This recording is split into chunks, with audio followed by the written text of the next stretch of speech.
ప్రార్థన చేసుకొని ఆరాధనను మనం ప్రారంభించుకుందాం.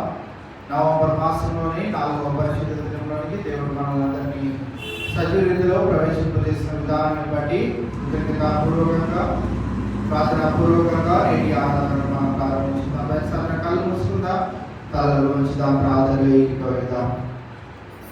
మహోన్నతుడా, మహాగణుడా, మమ్మల్ని అతిథిగా ప్రేమించిన మా యేసురాజా, మీ ఘనమైన శ్రేష్టమైన ఉన్నతమైన నామమునకే వందనాలు స్తోత్రం దేవా. నేటి పరిశుద్ధ దినాన నీ సముఖంలోకి చేరగలుగుటకు మమ్మల్ని అందరినీ సజీవితులో మీరు జ్ఞాపకం చేసుకుని మీ మందిరంలోకి నడిపించిన విధానాన్ని బట్టి నీకే వందనాలు స్తోత్రం ప్రభువా. ఈ ప్రత్యేకమైన దినాన ఆరాధనను మేము ప్రారంభించుండగా ప్రభువా, ఆది నుంచి అంతవరకు మీరే అధ్యక్షత వహించండి. సమయానికి ముందుగా వచ్చేసిన మీ బిడ్డలను బట్టి నీకే వందనాలు స్తోత్రం ప్రభువా. వారి హృదయవాంఛలను మీ మహిమైశ్వర్యంలో తీర్చిదిద్దిన దేవా, మీకే వందనాలు స్తోత్రం ప్రభువా. అదే విధంగా రానైన బిడ్డలు కూడా సకాలంలో క్షేమకరంగా మా మధ్యలోనికి నడిపించండి. వారిని కూడా ప్రభువా మరి త్వరగా దేవుని మందిరానికి వచ్చి ప్రభువా మరి దీవెనలు పొందుకొని ఆ యొక్క స్థితిలో ఉండగలుగుటకు మీ సహాయం అనుగ్రహించమని ప్రార్థన చేస్తామని దేవా. ఈ రీతిగా ప్రభావ మరి ఈ ఆరాధనను మేము ప్రారంభించుతుండగా దేవా మరి మేము ఆత్మతోనూ సత్యముతోనూ నేను ఆరాధించుటకు మీ సహాయం అనుగ్రహించండి. ఏక మనస్సుతో, ఏక ఆత్మతో, ఏక భావముతో ప్రభావ మేము నేను ఆరాధించగలుగుటకు మీ అవకాశంలో మాకు దయచేయమని ప్రార్థన చేస్తామని దేవా.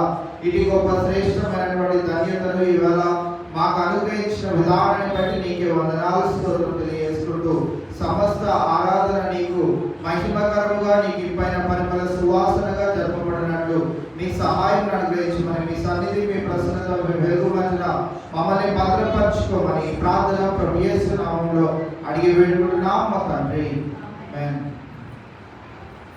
మన మధ్యలో బిడ్డలు వచ్చి కొంచెం పాటలు పాడి దేవుని మహిమపరచవలసిందిగా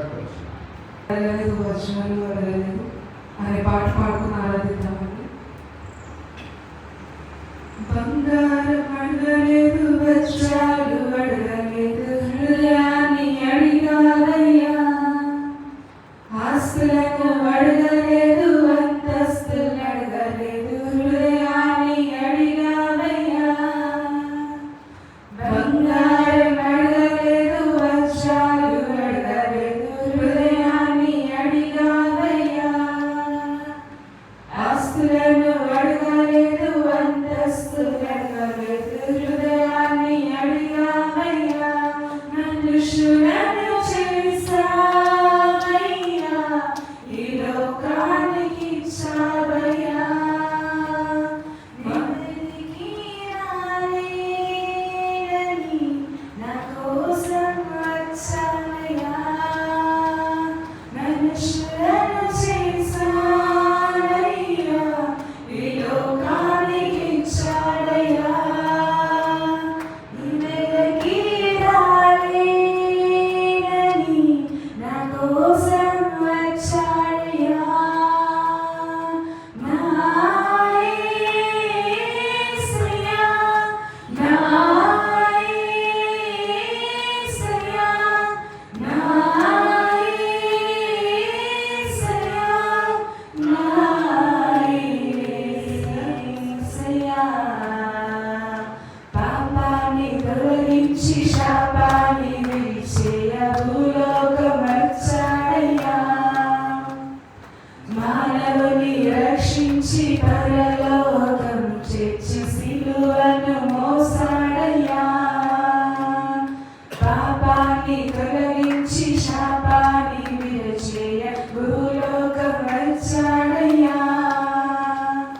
మానవుని రక్షించి పరలోకం చేర్చి సిలువను మోసాడయ్యా.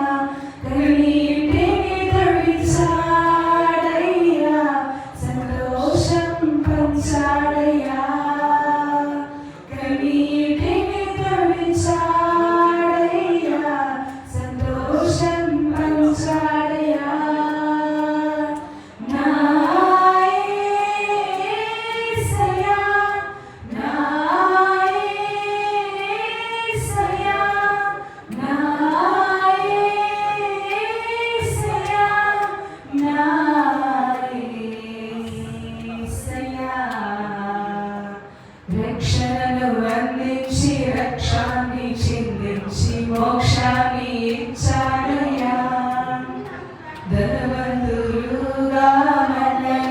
చేయ దారిద్రముందాడయ్యా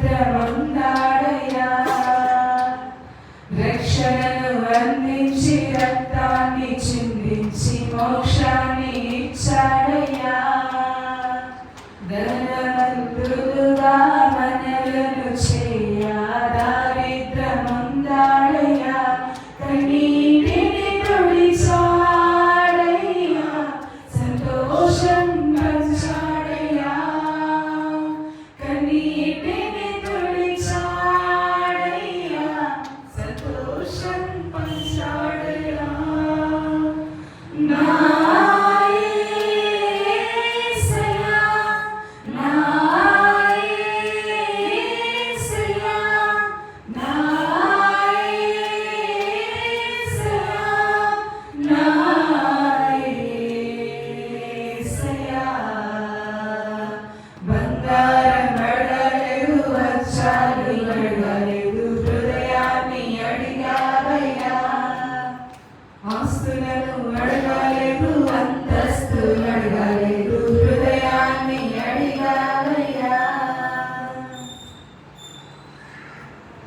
శ్రీ యేసును జన్మించి రేవాల పాట పాడుకుంటున్నాను శ్రీ యేసును జన్మించి శ్రీ యేసును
అవని చాటుచు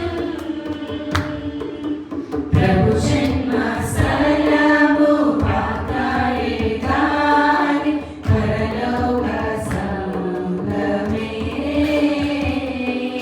బాలుని చూడ జీవితమెంత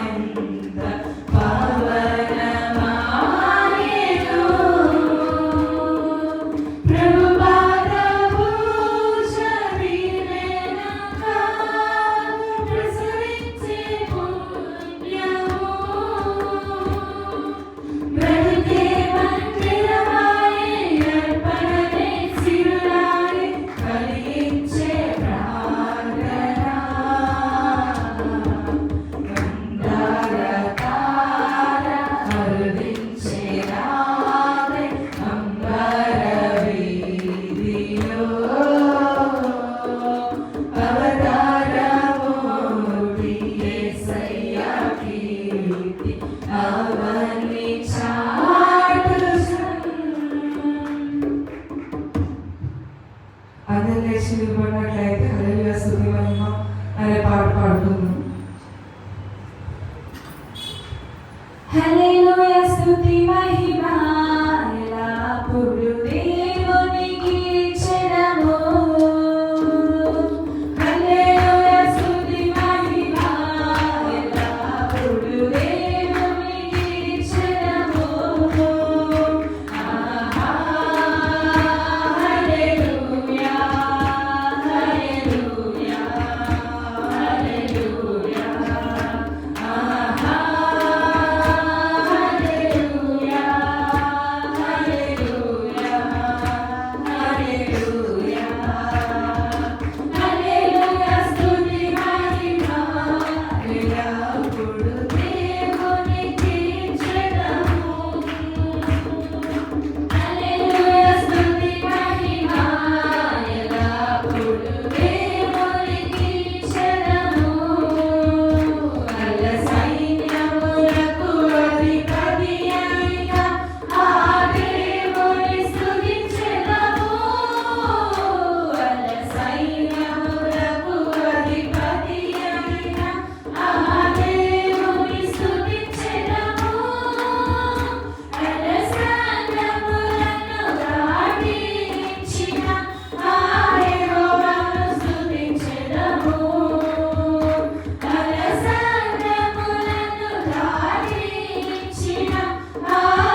అలాగే నిలిచివేయబడినట్లయితే ఈరోజు ఏర్పాటు చేయబడిన కీర్తన భాగము 90వ కీర్తన ఉత్తర ప్రసిద్ధ రీతిగా చదువుకుందాం.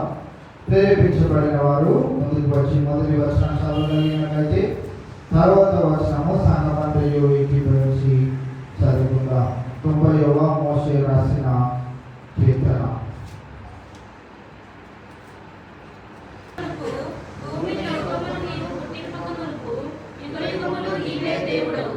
మనుషులను మట్టికి మార్చుచున్నావు, నల్లారా దిగిరండని నీవు తెరచుచున్నావు. నీ దృష్టికి 1000 సంవత్సరములు గతించిన నిన్నటి వలెనున్నవి, రాత్రి అంతరి ఒక జాము వలెనున్నవి. వరద చేత నైనట్టు నీవు వారిని పారగొట్టి వేయగా వారు నిద్రితురు. ప్రొద్దున వారు పచ్చగడ్డి వలె చిగురితురు. ప్రొద్దున అది మొలచి చిగురించును, సాయంకాలమున అది మూలపడి వాడబారు. నీ కోపం వలన మేము క్షీణించుచున్నాము, నీ ఉగ్రతను బట్టి దిగులు పడుచున్నాము. మా దోషములను నీవు నీ ఎదుట నుంచుకొని ఉన్నావు, నీ ముఖకాంతిలో మా రహస్య పాపములు కనబడుచున్నవి. నీ ఉగ్రతను భరించుచునే మా దిగులన్నీ గడిపితివి. నీ తూర్పులు విడిచినట్టు మా జీవితకాలం జరుపుకుందుము. మా ఆయుష్కాలము 70 సంవత్సరములు, అధిక బలమున్న ఎడల 80 సంవత్సరములను. అయినను వాటి వైభవము ఆయాసమే దుఃఖమే, అది త్వరగా గతించును, మేము ఎగిరిపోదుము. నీ ఆగ్రహ బలము ఎంతో ఎవరికి తెలియను, నీకు చెందవలసిన భయం కొద్ది పుట్టు నీ క్రోధము ఎంతో ఎవరికి తెలియను. మాకు జ్ఞాన హృదయము కలుగునట్లుగా చేయుము, మా దినములు లెక్కించుటకు మాకు నేర్పుము. యెహోవా, తిరుగుము, ఎంతవరకు తిరగగలవు? నీ సేవకులను చూసి సంతాపపడుము. ఉదయమున నీ కృపతో మమ్మను తృప్తిపరచుము, అప్పుడు మేము మా దినములన్నీ ఉత్సహించి సంతోషించెదము. నీవు మమ్మల్ని శ్రమపరిచిన దినముల కొలది, మేము కీడు అనుభవించిన ఏళ్ల కొలది మమ్మల్ని సంతోషపరచుము. నీ సేవకులకు నీ కార్యము కనపరచుము, వారి కుమారులకు నీ ప్రభావము చూపించుము. మా దేవుడైన యెహోవా ప్రసన్నత మా మీద నుండును కాక. మా చేతి పనిని మాకు స్థిరపరచుము, మా చేతి పనిని స్థిరపరచుము. దేవుడి పరిశుద్ధాన్ని దీవించి ఆశీర్వదించుగాక. ఆమేన్. అందరూ నిలబడి ఒక చక్కనైనటువంటి పాట పాడుకుంటూ మనం కానుకలు సమర్పించుకున్నాడు. దాని మధ్యలో శంకరయ్య ఉన్నారు, ఒక పాట పాడుకునే వాళ్ళతో ఏకీవేదం. పోయే దారిలో యెరూషలేము గుడి కాడ, పోయే దారిలో యెరూషలేము గుడి కాడ, అచ్చమ్మ రేపు నా తోడు యేసయ్య, అచ్చమ్మ రేపు నా తోడు యేసయ్య. పోయే దారిలో యెరూషలేము గుడి కాడ, పోయే దారిలో యెరూషలేము గుడి కాడ, అచ్చమ్మ రేపు నా తోడు యేసయ్య.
దేవమణి గారు ఉన్నారు పెద్దలు, వారు కాన్ఫిడెంట్తో ప్రార్థన చెప్తామని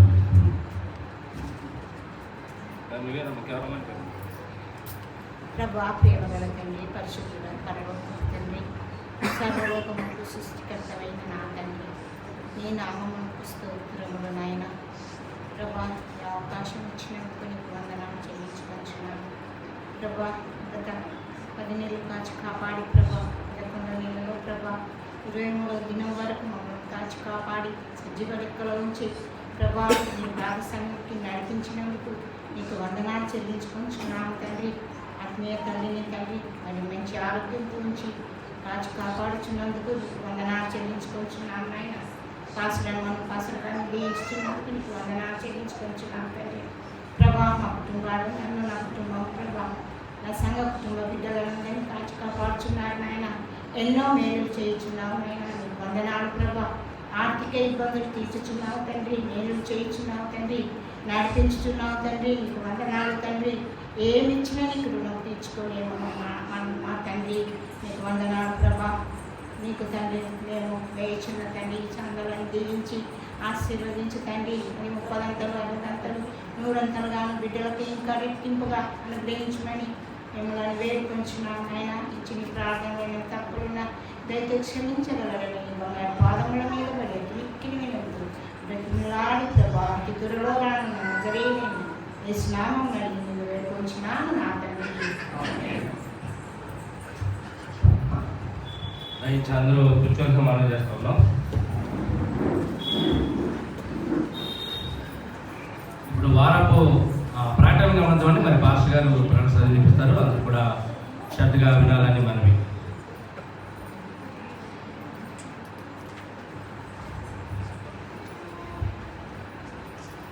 వార ప్రకటన గమనిద్దామండి. వచ్చే ప్రతి బుధవారము మధ్యాహ్నం 1 గంటల నుంచి 2 గంటల వరకు అనారోగ్యం వరకు ప్రత్యేకంగా ప్రార్థన జరుగుతూ ఉన్నాయి. అలాగే ప్రతి శుక్రవారము మధ్యాహ్నం 1 గంటల నుంచి 3 గంటల వరకు స్త్రీల కూడిక జరుగుతుంది. స్త్రీలైనటువంటి వారు కూడికకి రావాల్సిందిగా మీకు మనం చేస్తా ఉన్నాం. అలాగే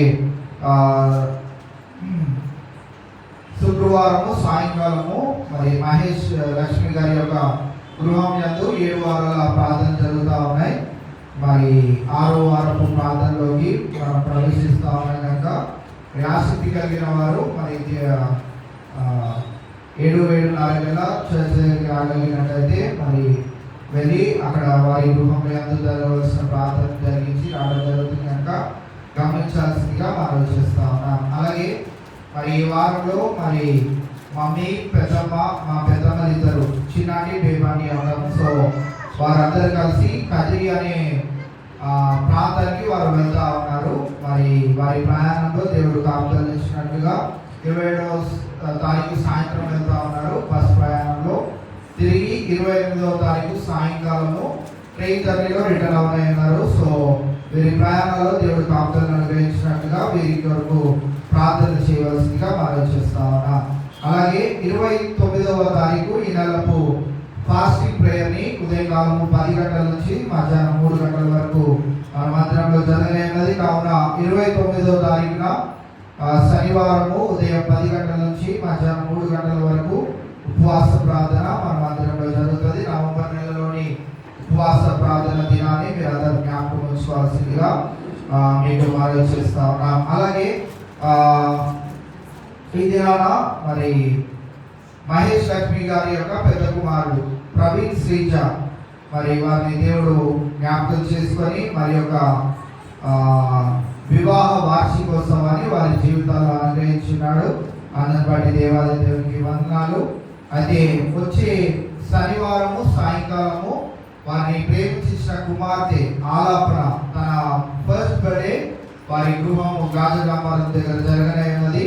సో వాట్సాప్లో కూడా మీకు అది షేర్ చేస్తాం కనుక మీరు అందరూ గమనించుకొని వచ్చే శనివారము సాయంకాలము గాజగామారము వారి ఇంటి దగ్గర ఆలాపన బర్త్డే ఫస్ట్ బర్త్డే జరగనున్నది కనుక మీరు అందరూ గమనించుకోవాల్సిందిగా మనం చేస్తా ఉన్నాం. ప్రేయర్ రిక్వెస్ట్ గమనించండి. సుగ్నా డానియల్ మా పెద్దమ్మ గారి గురించి మీ అందరి ప్రార్థనలు జ్ఞాపకం చేసుకుంటా ఉన్నారు. వారికి దేవుడు మంచి ఆరోగ్యం ఇస్తూ మరి ముందుకు కొనసాగిస్తా ఉన్నారు. ఇంకను సంపూర్ణ ఆరోగ్యం ఇచ్చినట్టుగా మీరు ప్రార్థన చేయవలసిందిగా మనవి చేస్తా ఉన్నా. అలాగే వాతావరణ మార్పుల వలన ఇటువంటి అనారోగ్య పరిస్థితులు మన కుటుంబాల్లో దరిచేరకుండా దేవుని యొక్క కాపుదల ఉంటున్నట్టుగా ప్రార్థన చేయవలసిందిగా మనం చేస్తా ఉన్నాం. వివాహాల కొరకు ఎదురు చూసిన పెళ్లి కొరకు ప్రార్థించండి. ఉద్యోగ ప్రయత్నాలు, ఇంక్రిమెంట్స్ కొరకు, ప్రమోషన్స్ కొరకు ఎదురు చూసిన పెళ్లి కొరకు ప్రార్థించండి. గర్భం లేని వారి కొరకు ప్రార్థించండి. గర్భిణీ స్త్రీలు సుందర్ శాంతి గారు, ప్రశాంత్ రాణి గారు, రవి రుద్రమ్మ గారు వీరి కొరకు ప్రార్థించవలసిందిగా మనవి చేస్తా ఉన్నా. గడిచిన వారంలో మరి సురేష్ నవనీత గారి యొక్క జీవితంలో దేవుడు మరి మన సంఘంలో కూడా ఒక మలుపు తిప్పినట్టే. ఎందుకంటే అందరు కుమారులు పుడుతూ వస్తూ ఉన్నారు. వీరికి చక్కనటువంటి కుమార్తెను దేవుడు అనుగ్రహించున్నారు. వారి కుటుంబం కూడా ఎంతో సంతోషంగా ఉన్నది. వారి యొక్క సంతోషాన్ని, వారి గురించి ప్రార్థన చేసిన మీ అందరికీ ప్రత్యేకమైన వందనాలు తెలియజేయమని కోరుకుంటున్నాను కనుక మరి మీ అందరికీ కూడా వారి కుటుంబం తరఫున ప్రత్యేకమైన వందనాలు తెలియజేస్తా ఉన్నా.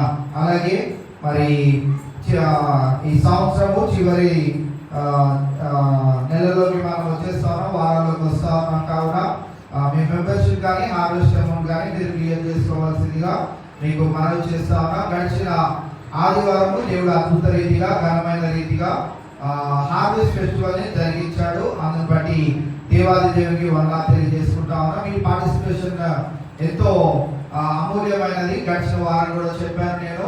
చంటి పిల్లల్ని వేసుకొని మరి వారు తల్లులంతా టిఫిన్లు ప్రిపేర్ చేయడం చాలా కష్టతరమైనది. వారు ఆసక్తిగా ముందుకు రావడము, అదే విధంగా మీరందరూ కూడా ఎంతో ఆసక్తిగా ముందుకు వచ్చి మరి ఆ యొక్క పండుగ వాతావరణంలో దేవుని మహిమార్థంగా ఆ యొక్క ఆరాధన కావచ్చు, హార్వెస్ట్ ఫెస్టివల్ కావచ్చు జరిగించారు. అందుని బట్టి మీ అందరికీ ప్రత్యేకమైన వందనాలు తెలియజేస్తా ఉన్నాం. చాలా కొత్తగా వస్తున్న వారికి, తెలియని వారికి వారు అందరూ కూడా చాలా ఆనందించామని తెలియజేశారు. వారి యొక్క ఆసక్తి వచ్చే సంవత్సరం మేము కూడా ఇంకా బాగా పార్టిసిపేట్ చేయాలనుకుంటున్నామని ఆ యొక్క వార్తలు కూడా తెలియజేశారు కనుక వారందరూ కూడా ప్రత్యేకమైన వందనాలు తెలియజేసుకుంటా ఉన్నాం. మరి గడిచిన వారము హార్వెస్ట్ ఫెస్టివల్ అమౌంట్ కలెక్ట్ లెక్కలు రాసిన దాంట్లో వచ్చిన అమౌంట్ 52,160 ఇంచుమించుగా అంత 52,000 అయితే వచ్చిందండి.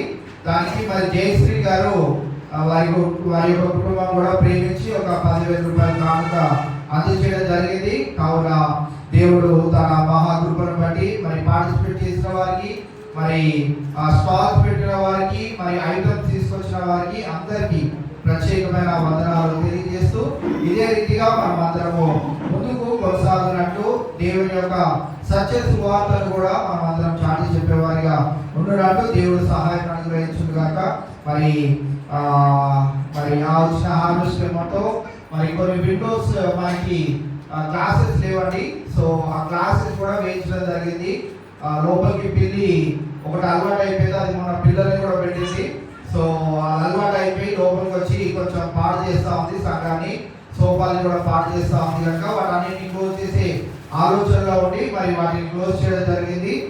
తర్వాత ఇంకా చాలా కార్యక్రమాలు కూడా మన ముందున్నాయి కనుక మీరందరూ కొంతమంది ఆల్రెడీ పే చేశారు ఆ రోజే, ఇంకా పే చేయాల్సిన వారు కూడా మీ డ్యూస్ ని ఈ సంవత్సరంలోపు క్లియర్ చేసుకోవాల్సిందిగా మీకు మనవి చేస్తా ఉన్నాం. మెంబర్షిప్ కూడా ఎవరైనా ఇంకా క్లియర్ చేయవలసిన వాళ్ళు ఉన్నట్టయితే వారు కూడా క్లియర్ చేయవలసిందిగా మనవి చేస్తా ఉన్నాం. ఇది మరి ఆరాధన అనంతరము మరి చిన్న మీటింగ్ కూడా ఉంటుందండి, దాన్ని కూడా మీరు గమనించుకోవాల్సిందిగా మనవి చేస్తా ఉన్నాం. అదే విధంగా ఈ రోజు బైబిల్ ఫేర్ అని మరి సండే స్కూల్ పిల్లలు ఎంతో ఆసక్తిగా ప్రయాసంతో మరి వారు చదువుకుంటూ ఒక పక్కన ఈ ప్రాజెక్ట్స్ కూడా చేస్తూ ఈ దినాన మరి వారు మనకి స్టాల్ ని ఏర్పాటు చేస్తా ఉన్నారు. వారు సంవత్సర కాలం మధ్య నేర్చుకున్న పాఠాలలో నుండి మరి మీరు వారి స్కూల్ చదువుతున్న ఏజ్ లో అయితే మీరు సైన్స్ ఫేర్ అని వెళ్ళి ఉంటారు. వారు ఏం చదివారో, ఏం చేస్తున్నారో, ఏ ప్రాజెక్ట్ వర్క్ చేశారో దాన్ని ఎక్స్ప్లెనేషన్ చేస్తూ ఉంటారు. సో ఈ దినాన మరి ఎగ్జిబిషన్ ఒకటి ఈరోజు పెడతా ఉన్నారు కనుక వారు సంవత్సర కాలం మధ్య నేర్చుకున్న బైబిల్ పాఠాలను వారు చిత్రీకరించి బొమ్మల రూపంలో వారు మనకి తెలియజేయని ఉన్నారు. వారిని ప్రోత్సహించండి, మాకెందుకులే అని మీరు వెళ్ళిపోకండి. చిన్నపిల్లలు వారి దగ్గరికి వెళ్ళండి, వారిని 4 ప్రశ్నలు అడగండి. ఏంటిది, ఎందుకు ఇక్కడ ఎక్కడ ఉన్నది, ఈ బొమ్మ ఏంటి, ఇదేంటి, అదేంటి అని 4-5 ప్రశ్నలు అడగండి. వారిని అడిగి మీరు కూడా తెలుసుకోండి మీ బిడ్డలు ఎంతవరకు వారు నేర్చుకుంటూ ముందుకు వెళ్తున్నారు. సో వారు చాలా ప్రయాసపడి చాలా అరేంజ్మెంట్స్ చేసుకుంటారు. సో అందుకే డోర్ కూడా క్లోజ్ చేయడం జరిగింది. సో ఆరాధన అనంతరము మరి బైబిల్ ఫేర్ అని వారు మరి సండే స్కూల్ బిడ్డలు ఎంతో చక్కగా వారు నిర్వహిస్తూ ఉన్నారు కనుక దాన్ని కూడా మీరు అందరూ తిలకించి అనేకమైన ప్రశ్నలు అడిగి వారి దగ్గర నుంచి వారి జ్ఞానం ఎంతగా ఉన్నదో మీరు కూడా తెలుసుకొని వారిని ప్రోత్సహించవలసిందిగా మీకు మనం చేస్తా ఉన్నాం. మరి వచ్చే క్రిస్మస్ కి ముందు 3 ఆదివారాలు ఉన్నాయండి. మన చర్చ్ లో ఏ ప్రోగ్రామ్ అయినా కానీ మన ఆదివారమే జరిపించుకుంటా ఉంటాం. ఉదయం ఆరాధన జరుగుతుంది, సాయంకాలంలో ప్రోగ్రామ్ జరుగుతుంది. ఎందుకంటే చాలా మంది మన జెంట్స్ కావచ్చు, లేడీస్ కావచ్చు, వారు ఉద్యోగాలు చేసుకునే వారు ఉన్నారు కనుక వారందరికీ సండే రోజే కుదురుతుంది కనుక ఆ రోజు సాయంత్రం మనం పెట్టుకుంటా ఉంటాం. సో 7వ తారీఖు, 14వ తారీఖు, 21వ తారీఖు మన చర్చిలో మార్నింగ్ నుంచి ఈవినింగ్ వరకు కార్యక్రమాలు ఉంటానే ఉంటాయి. సో 7వ తారీఖు ఏం జరుగుతుంది అంటే యవన బిడ్డలకి ఎగ్జామ్ చెప్పాము, స్త్రీలకి కూడా ఓరల్ ఎగ్జామ్ చెప్పాము. యోహాను మొదటి పత్రిక మీద ఆల్రెడీ స్త్రీలకు సంబంధించిన క్వశ్చన్ పేపర్ ప్రిపేర్ అయిపోయింది. ఆల్మోస్ట్ వీళ్ళకి కూడా ప్రిపేర్ అయిపోయినట్టే, ఇంకా కొన్ని క్వశ్చన్స్ యాడ్ చేయాలి. సో క్వశ్చన్ పేపర్ ప్రిపేర్ అయిపోయింది. మీరు కూడా ఆసక్తిగా ప్రిపేర్ అవ్వాల్సిందిగా మీకు మనవి చేస్తా ఉన్నా. 14వ తారీఖు సాయంకాలము ఉమెన్స్ క్రిస్మస్ జరుగుతుంది. గడిచిన సంవత్సరం ప్రారంభించాము, దేవుడు ఎంతగానో ఘనంగా జరిగించున్నాడు. ఈ సంవత్సరం కూడా అదే రీతిగా మరి స్త్రీల క్రిస్మస్ జరుగుతా ఉన్నది కనుక మీరు అందరూ గమనించాల్సిందిగా మనవి చేస్తా ఉన్నాం. 21వ తారీఖున సెమీ క్రిస్మస్ అంటే చిన్నపిల్లల కార్యక్రమాలు యవనస్తులు అందరూ కలిసి చేసుకునేది కనుక 7, 14, 21 7, 14, 21 ఈ 3 రోజులు మార్నింగ్ ఆరాధన జరుగుతుంది, సాయంకాలము మళ్ళీ మన చర్చిలోనే కార్యక్రమాలు జరుగుతూ ఉంటాయి కనుక ఈ ఎగ్జామ్ టైం మాత్రము 3 గంటలు కండి. స్త్రీలైనా కానీ, యవన బిడ్డలైనా కానీ, సండే స్కూల్ బిడ్డలైనా కానీ వీరందరికీ ఒకటే దాంట్లో జరిపిస్తూ ఉంటాయి కనుక 3 గంటలకి స్త్రీలు కానీ యవన బిడ్డలు కానీ మరి దేవుని మందిరంలో ఉన్నట్లయితే మీరు ఇళ్ళకి వెళ్ళి భోజనం చేసి రాగలిగినట్లయితే 3 గంటలకి మీకు ఎగ్జామ్ ఉంటుంది కనుక గమనించాల్సిందిగా మనవి. మరి సండే స్కూల్ టీచర్ టైం చెప్తారు వారికి, ఆ టైంలో మీ బిడ్డలని పంపించవలసిందిగా మనవి చేస్తా ఉన్నాం. సో వీటన్నిటిని గమనించుకొని ప్రార్థనాపూర్వకంగా వీటన్నిటిలో పొందేటట్లుగా మీరు ప్రయాసపడవలసిందిగా మనం చేస్తా ఉన్నాం. అలాగే క్రిస్మస్ వాతావరణంలోకి ఈరోజు యవన బిడ్డలు మనల్ని తీసుకొని వెళ్ళారు. సో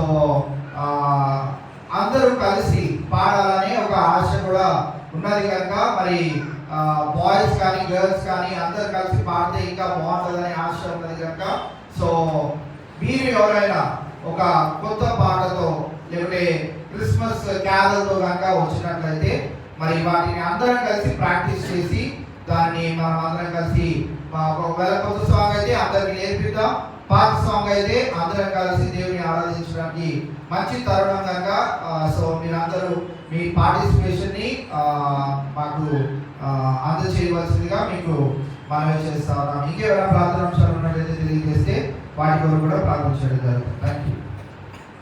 గమనించారు మరి మీ అనుదిన ప్రార్థనలో ముఖ్యంగా పసిబిడ్డల గురించి, సండే స్కూల్ బిడ్డల గురించి, అలాగే అనారోగ్యంతో బాధపడుతున్న బిడ్డల గురించి మరి ప్రార్థించమని మనం చేస్తున్నాం. ప్రార్థిస్తున్నారు మీరు, ఇక్కడ భారం కలిగి ప్రార్థించాలని మీకు అందరికీ సంఘం తరఫున కోరుతా ఉన్నాం. మరి ఎవరైనా సాక్ష్యం పంచుకుని రాసుకుంటే వారిని ముందుకు రావాలని ఆహ్వానిస్తా ఉన్నాం. సమయాన్ని వారికి కేటాయిస్తా ఉన్నాం. అందరూ లేచి నిలబడి మరి ఇప్పుడు ప్రాముఖ్యమైన అంశంలోకి మేము వెళ్ళబోతా ఉన్నాం. మరి దేవుని నామాన్ని కనపరుస్తూ ఆయన నామాన్ని మహిమపరుస్తూ అందరూ కూడా మరి పేరెంట్ వర్షిప్ జరిపించుకుందాం.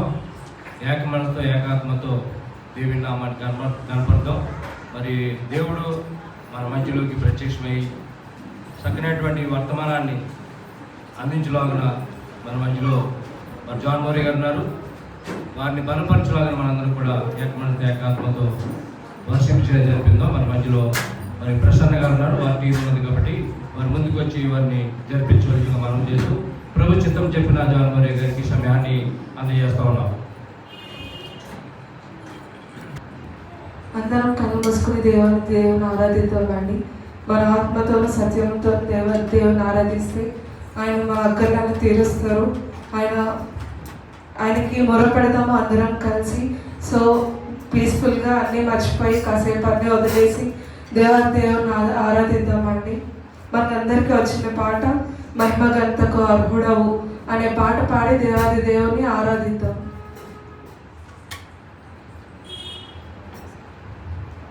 ఆరాధనా స్తుతి ఆరాధనా ఆరాధనా నీకే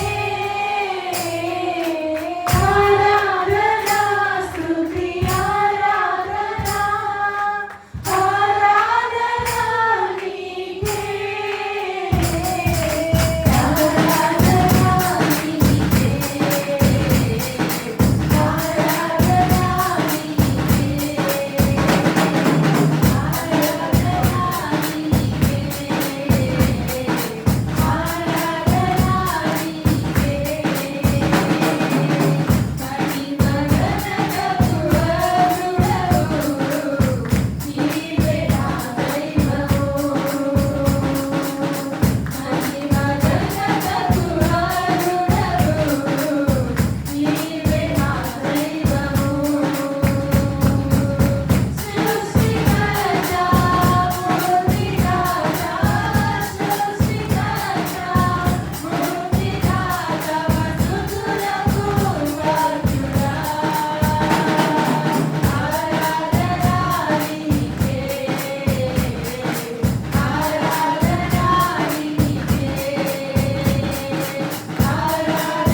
మా తండ్రి నామ లేఖ వందనాలు స్తుతి స్తోత్రులు ప్రభా.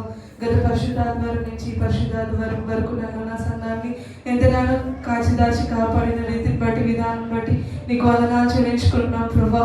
దేవా మాకు ఇచ్చిన సమయం కొరకు నీకు వందనాలు ప్రభా. నేను ఈరోజు మమ్మల్ని సజీవ లెక్కలో ఉంచిన రీతిని బట్టి నీకు వందనాలు దేవా. నీకు స్తోత్రాలు ప్రభా. కీర్తనలోను పాటల్లోను ప్రభా నాయన మాతో ఉన్నందుకు వందనాలు దేవా. దేవా ఈ సమయంలో నీ దాసులు వాక్యం ఎంత చిండుగా ప్రభా. నేను మాకు కావాల్సిన ఆత్మీయ ఆహారం మాకు దయచేయండి ప్రభా. నేను నీ వాక్యం విని మమ్మల్ని మేము సరి చేసుకునే భాగ్యం దయచేయండి ప్రభా. అనేక మందికి మేము సువార్త చెప్పే వారిని మమ్మల్ని ఉంచండి దేవా. నాయన ప్రభా మాలో ఏ లోపమైన ఉంటే మమ్మల్ని క్షమించమని అడుగుచున్నాం ప్రభా. దినము మేము ప్రభా అభివృద్ధి పొందేదానికి సహాయం చేయండి దేవానికి స్తోత్రాలు ప్రభా. నాయన ఇక్కడ జరుగుతున్న ప్రతి కార్యంలో మీరు ఉండండి ప్రభా. క్రిస్మస్ ఆరాధన అన్నింటిలోనే ప్రభా మీరే ముందుండి నడిపించమని దేవా చిన్ని స్తుతి ఆరాధన నీకే అర్పిస్తున్నాం పరమ తండ్రి. ఆమేన్. దయచేసి అందరం కూర్చో.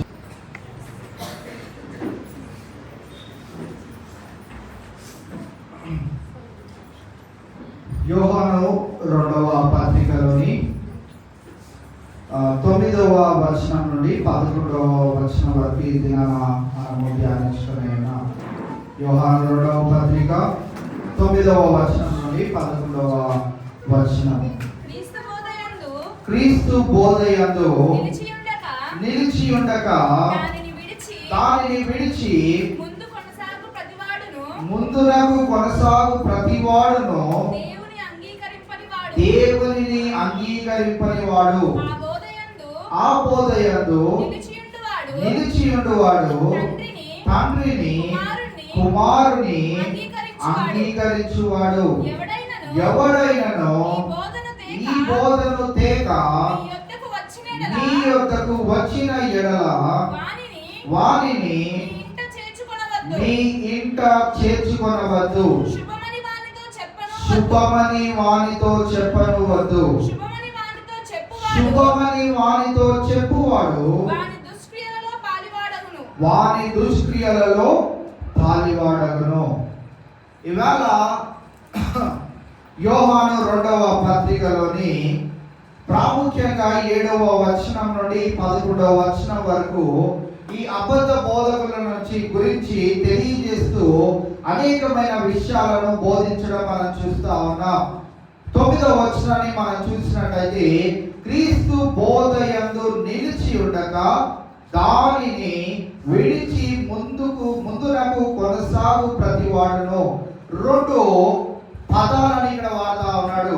ఒక పదం ఏంటిది అంటే నిలిచి ఉండక, రెండవది ఏంటిది అంటే విడిచి ముందుకు కొనసాగువాడు. ఇక్కడ మనం గమనించాలి, అసలు క్రీస్తు బోధ అంటే ఏంటో మనకు ముందు తెలియాలి. డాక్ట్రిన్ అనే ఒక పదాన్ని చాలా తరచుగా స్కాలర్స్ కానీ టీచర్స్ కానీ వాడుతూ ఉంటారు. డాక్ట్రిన్ అంటే ఏదో ఒక కొత్త పదమే కాదు, కానీ డాక్ట్రిన్ అంటే టీచింగ్ అని. డాక్ట్రిన్ అంటే ఏంటండి? టీచింగ్. అదొక వెరైటీ కొత్త పదాన్ని వాడితే బాగుంటుందని వాడటమే కానీ దాని యొక్క అర్థం ఏంటిదంటే టీచింగ్. దేవుని యొక్క బోధ ఏమై ఉన్నదో, క్రీస్తు బోధ ఏమై ఉన్నదో మొట్టమొదటిగా మనము తెలుసుకొని ఉండవలసిన వారమే ఉంటాం. మొట్టమొదటిగా మనము అలాంటి బోధను చెయ్యని వారికి జరిగే ఆ యొక్క పరిమాణాలు, వచ్చే పరిమాణాలు ఒకసారి గలతీయులకు రాసిన పత్రికలో పౌలు భక్తుడు సెలవిస్తాడు. 1వ అధ్యాయము 7వ వచనం నుండి 9వ వచనం వరకు చదువుదాం. అది మరి ఒక సువార్త కాదు కానీ క్రీస్తు సువార్తను చెరపగోరి మిమ్మును కలవరపరచువారు కొందరున్నారు. మేము మీకు ప్రకటించిన సువార్త కాక మరి ఒక సువార్తను మేమైనను పరలోకము నుండి వచ్చిన ఒక దూత అయినను మీకు ప్రకటించిన ఎడల అతడు శాపగ్రస్తుడవును గాక. మేమిది వరకు చెప్పిన ప్రకారం ఇప్పుడును మరలా చెప్పుచున్నాము. మీరు అంగీకరించిన సువార్త కాక మరి ఒకటి ఎవడైనను ప్రకటించిన ఎడల వాడు శాపగ్రస్తుడవును గాక. పౌలు భక్తుడు ప్రారంభ దినాల్లోనే గలతీ సంఘానికి ఈ మాటలను తెలియజేయడం మనం చూస్తాం. మనకి 7వ వచనంలో ఆయన అంటుంది ఏంటంటే, అది మరి ఒక సువార్త కాదు. మనకి ఒక కొత్తగా వినపడుతుందేమో, మనము ఎప్పుడు విననట్లుగా ఉన్నదేమో కానీ అది మరి ఒక సువార్త కాదు. అంటే అక్కడ ఆయన తెలియజేయాలనుకుంటుంది ఏంటి అంటే, అది అసలు సువార్త కానే కాదు. సువార్త అనగా దేవుని గురించిన వార్త. అది మనము లోకానికి ప్రకటించాలి. ఇవాళ మనం గమనించినట్లయితే చాలా చోట్ల ఈ సువార్త ప్రకటన మానివేసి వారు సొంత బోధలను వారు బోధించుకోవడం మనం వింటూ వస్తా ఉన్నాం. వారి సొంత బోధలు వారి యొక్క ప్రతిఫలము గురించి ఆలోచన చేసుకుంటూ బోధించడం మనం చూస్తా ఉన్నాం. వారి సొంత స్వలోపాలు నెరవేర్చుకున్నకే బోధించడం మనం చూస్తా ఉన్నాం. యేసుక్రీస్తు ప్రభువారు ఈ లోకంలోకి వచ్చినప్పుడు మనందరికీ బాగా తెలిసిందే, ఆయన ఏమీ సంపాదించుకోలేదు. ఆయన చివరికి ఏమన్నాడంటే, ఈ మనుష్య కుమారుడు తలవాల్చుకొనుటకు కూడా స్థలము లేదు. ఆయనకంటూ ఆయన ఒక స్థలాన్ని కూడా సిద్ధపరచుకోలేదు. ఈవేళ అపోస్తులైనటువంటి వారు బోధించిన వేళ వారు దేవునితో నడవక మునుపు వారు అనేకమైనటువంటి రీతిలో వారి వ్యాపారాలు కావచ్చు, వారి ఉద్యోగాలు కావచ్చు, అన్నిటినీ చేసుకుంటూ వెళ్తా ఉన్నారు. కానీ ఎప్పుడైతే యేసుక్రీస్తు ప్రభువాన్ని వెంబడించడం మొదలు పెట్టారో వారికి కూడా ఒకానొక సమయంలో ఒక ప్రశ్న వచ్చింది. ఎప్పుడు వచ్చిందంటే, యేసుక్రీస్తు ప్రభువారు అన్నారు, నేను ఇంకా మిమ్మల్ని విడిచి నేను ఎక్కడి నుంచి వచ్చాను అక్కడికి తిరిగి వెళ్ళనై ఉన్నాను అంటే, ఇప్పుడు మమ్మల్ని ఏం చేయమంటావు? మేమేమైపోవాలి? మా పరిస్థితి ఏంటి? మా ఇళ్లను వాకిళ్లను అన్నింటినీ విడిచిపెట్టి నీ చెంతకు వచ్చాము, ఇప్పుడు నువ్వు వెళ్ళిపోతానంటున్నావు, మా పరిస్థితి ఏంటి అని అడిగిన వేళ ఆయన ఇచ్చిన జవాబు ఏంటంటే, మీకు ఒక ఆదరణకర్తను నేను పంపిస్తాను. ఆదరణకర్త ఏం చేస్తాడు అంటే, ఈ పరిశుద్ధాత్మ దేవుడు మన జీవితాల్లో ఎలాంటి కార్యాలు చేస్తాడు అంటే, ఇహలోక పరిస్థితుల్లో మనం పడిపోయి కొట్టుమిట్లాడుతున్న వేళ మనకు బలాన్ని ఇచ్చి శక్తినిచ్చి మనల్ని తిరిగి లేవనెత్తుతాడు. ఆయన ఏం చెయ్యడు, మనం అప్పులు చేసుకుంటే అప్పులు తీర్చాడు, మనం అనారోగ్య పరిస్థితి తెచ్చుకుంటే అనారోగ్య పరిస్థితి తీసివేయడు. కానీ ఆయన చేసేది ఏంటంటే, ఆ పరిస్థితుల్లో నుంచి మనము గట్టెక్కేటట్టు. చాలాసార్లు అంటాం కదా, అరే వాళ్ళని గట్టెక్కించడం చాలు అని అంటారు. గట్టెక్కించడం చాలు అని అంటే వారు కూడా నీలాగా ఉంటే చాలు, వారు కూడా బాగుంటే చాలు, గట్టెక్కించు. పరిశుద్ధాత్మ దేవుడు కూడా మన జీవితాల్లో చేసే కార్యం ఏంటిదంటే, మనల్ని గట్టెక్కించి దేవునికి దగ్గరగా చేరువయ్యేటట్టు చేస్తాడు. ఆయన అన్ని ఇహలోకపరమైనటువంటి కార్యాలు చేయడానికి కాదు ఆయన ఉన్నది, కానీ ఆయన పరలోక సంబంధమైన కార్యాలను చేయడానికే మన జీవితాలలో మనలో ఆయన నిలిచి ఉన్నాడనే విషయాన్ని మనం గమనించాలి. గలతీ సంఘము ఆ ప్రాంతములో ఏమి వ్యాప్తి చెందుతూ వెళ్తా ఉన్నది అంటే, ఈ సువార్త కాక, ఏదైతే పౌలు తన యొక్క బృందము బోధిస్తున్న సువార్త కాక వారు ఏం వింటా ఉన్నారంటే మరి యొక్క సువార్త. నేటి ఈ దినాల్లో కూడా ఎక్కడ కూడా సువార్త సభలు అనే మాట మనం వినట్లేదు. స్వస్థత సభలు, అభిషేక తైలపు ఆరాధనలు, స్వస్థత తైలాభిషేకము, రోగముల నుండి విడుదల, స్వస్థత ఆరాధనలు, లేకుంటే సభలు అని పెడతా ఉన్నారు. కానీ ఈ రోజుల్లో కావాల్సింది ఏంటి అంటే, ప్రతి ఒక్కరికి సువార్త వినపడాలి. ఆ సువార్తను ఎవరు వినిపించలేకపోతా ఉన్నారు. మనము మన చర్చ్ మే 1, 2, 3 తారీఖులు ఏం పెడతాం? మనము సువార్త సభలు. సువార్త సభలు అవే మన బ్రతుకులను మార్చగలుగుతాయి. ఒక మనిషి మార్చలేదు. నేను ఎప్పుడు అదే చెప్తాను, ఒక మనిషి ఒక దైవికమైన స్థానంలో ఉన్న ఆయన మన జీవితాన్ని మార్చలేడు, కానీ దేవుడే మన జీవితాలని మార్చగలడు. సో ఇవాళ మనం గమనించినట్లయితే అలాంటి అనేకమైన వ్యర్థమైనటువంటి పనికి రానటువంటి బోధలను మనం వింటున్న కాలంలో మనల్ని మనం ఏం చేసుకోవాలంట? భద్రపరచుకోవాలి. ఇక్కడ యోహాను భక్తుడు అదే అంటున్నాడు. కొంతమంది ఏమయ్యారట, కొంతమంది ఎలా ఉన్నారంటే క్రీస్తు బోధయందు మొట్టమొదటిగా ఎలా ఉన్నారు? నిలిచిలేరు, స్థిరంగా లేరు. బండ మీద వారి యొక్క ఇంటిని కట్టుకొని ఆశ లేని వారిగా ఉన్నారు. మట్టి మీదనే కట్టుకుంటా ఉన్నారు. ఎందుకు మా ఇల్లు ఊరికే కూలిపోతుంది అంటా ఉన్నారు. కానీ మనం ముందుగా మన ఫౌండేషన్ స్ట్రాంగ్ గా వేసుకోగలిగినట్లయితే, అనగా క్రీస్తు బోధయందు మనం నిలకడగా ఉండగలిగినట్లయితే, బండ మీద కట్టిన ఇల్లు బాగుందా, మట్టి మీద కట్టిన ఇల్లు బాగుందా? బండ మీద కట్టిన ఇల్లే బాగుంది. క్రీస్తు అనే ఆ బండ మీద ఎవరైతే ఇల్లు కట్టుకోగలుగుతారో, సమస్యలు రావచ్చు, ఆదరణకర్త మీకు తోడుగా ఉంటాడు. ఇబ్బందులు రావచ్చు, ఆదరణకర్త మీకు జవాబునిస్తాడు. ఎలాంటి విడుదల కావాలన్నా కానీ, నిన్న సాయంకాలం ఒక ఆయన వచ్చాడు. ఎక్కడి నుంచి వచ్చాడో తెలియదు. ఇక్కడ రెయిన్బో మోడల్ స్కూల్ దగ్గర ఉంటాను అన్నాడు. వచ్చాడు నిన్న సాయంత్రం. మమ్మీ మాట్లాడబోతుంది. ఆయన వ్యవహారం అంతా బాగాలేదని గమనించి, నేను బయటకు వెళ్తున్నామని మళ్ళీ రిటర్న్ వచ్చి నేను ఆయనతో మాట్లాడడం జరిగింది. ఆయన ఎక్కడో ఉద్యోగం చేస్తాడు, వాళ్ళ వైఫ్ కూడా ఏదో ఉద్యోగం చేస్తాడు. ఆయన అంటున్న మాట ఏంటిదంటే, అన్ని చేతి వరకు వస్తున్నాయి, మళ్ళీ వెనకాలకి వెళ్ళిపోతున్నాయి. చేతి వరకు వస్తున్నాయి, వెనకాలకి వెళ్ళిపోతున్నాయి.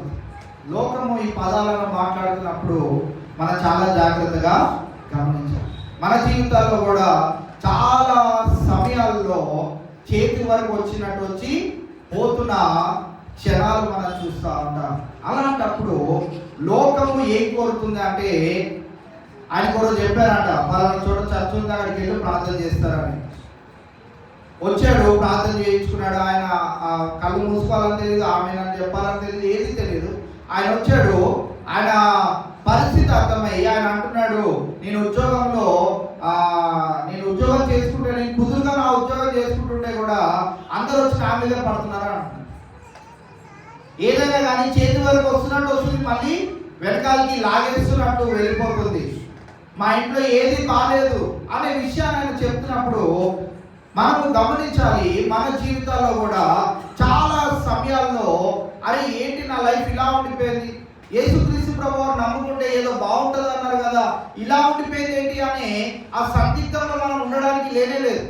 ఒక్కసారి యేసుక్రీస్తు ప్రభువు రక్షించుకున్నాడంటే, నిన్ను ఎక్కడికి తీసుకెళ్లాలనే తన ఉద్దేశం ఉన్నదో అది నేను గ్రహించినట్లయితే, ఈ లోక విచారం అనేది అది నీ దగ్గరికి కానీ నీ దగ్గర నుంచి అది రిటర్న్ వెళ్ళిపో. గడిచిన దినాల్లో ఒక సేవకుడు వాక్యం చెప్తూ ఏమన్నారంటే, దేవుడికి ప్రార్థన చేస్తున్నాడట, నాకు ఇన్ని సమస్యలు ఉన్నాయి, దీని సమస్యల నుంచి నాకు విడుదల కలుగజేసేది ఎవరు అని. ఒకరోజు అలా నడుచుకుంటా వెళ్తా ఉంటే, మంచి ప్లేస్ లో ఆయన అడుగులు వేస్తా ఉంటే ఆయనతో పాటు మరొక అడుగు కనపడతా ఉందన్న. మురికి కాలువ లాంటి ప్రదేశాల్లో వెళ్తున్నప్పుడు, ముళ్ళ పొదల్లో ఆయన నడుచుకుంటా వెళ్తున్నప్పుడు ఒకటే అడుగు కనపడతా ఉందంట. ఆయన గమ్యానికి చేరిన తర్వాత అడిగాడంట, ఏంటి దేవా, మంచి ప్రదేశాల్లో ఏమో నాతో పాటు నడిచావు, ఈ మురికి కాలువల్లో, మోరిలో, లేకపోతే ఈ ముళ్ళ పొదల్లో కష్టకాలంలో నడుస్తుంటే నన్ను ఒక్కటే నడవనిచ్చావా అంటే, అప్పుడు దేవుడు అన్నాడట, రే వెర్రివాడా, ఆ అడుగులు నావి, నేను నిన్ను ఎక్కడ ఎత్తుకున్నాను, నా సంగన ఎత్తుకున్నాను. నీ కష్టం తెలియకుండా, ఆ ప్రమాదాల గుండా నేను వెళ్తా ఉన్నాను. మనలో ఉన్న ఆదరణకర్త కూడా ఏం చేస్తూ ఉంటాడు అంటే, క్రీస్తు బోధలో మనం నిలిచి ఉండేటట్టుగా ఆయన నిరంతరము ప్రయాసపడతానే ఉంటాడు. సో మనం ఆయన మాటకు అంగీకరించి ఆయన మాటను వినగలిగినట్లయితే మనము కూడా క్రీస్తు బోధలో ఉండగలుగుతాం. మనం అనుకుంటా ఉంటాము, ఈ ముళ్ళ పొదలన్నింటిలో నేనే నడుచుకుంటా వెళ్ళాను, ఈ కష్టకాలం అంతలో నేనే నడుచుకుంటా వెళ్ళానని కాదు. పరలోకంలో తండ్రి దగ్గర యేసుక్రీస్తు ప్రభువు విజ్ఞాపన చేస్తున్నాడు. ఆయన నార్మల్ గా లేడు. మనలాగా మనకి నచ్చినప్పుడు ప్రార్థన చేసుకుంటూ నచ్చినప్పుడు వదిలేసేటట్టు లేడు. ఆయన నిరంతరం నీ కొరకు నా కొరకు విజ్ఞాపన చేస్తున్నాడు. అంటే ఆయన ఒక భారం భరిస్తా ఉన్నాడు. నేటికి కూడా ఆయన తిరిగి వచ్చేంత వరకు కూడా ఆయన పని ఏంటిది అంటే ఆయన సర్వలోకంలో ఉన్న మానవాళి కొరకు ఆయన ప్రాణం పెట్టాడు.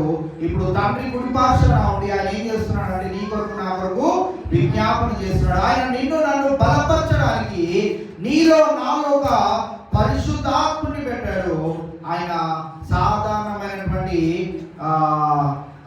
ఆత్మ కావచ్చు, సాధారణమైనటువంటి దేవుడు ఆయన కానీ ఆయన చాలా బలవంతుడు. సర్వలోక అధికారి అయినటువంటి మన దేవాది దేవుడు, సైన్యములకు అధిపతియకు యెహోవా ఎంత బలవంతుడో కుమారుడు అంతే బలవంతుడు. కుమారుడు తండ్రి ఎంత బలవంతుడో మనలో నిలిపిన పరిశుద్ధాత్మ దేవుడు కూడా అంతే.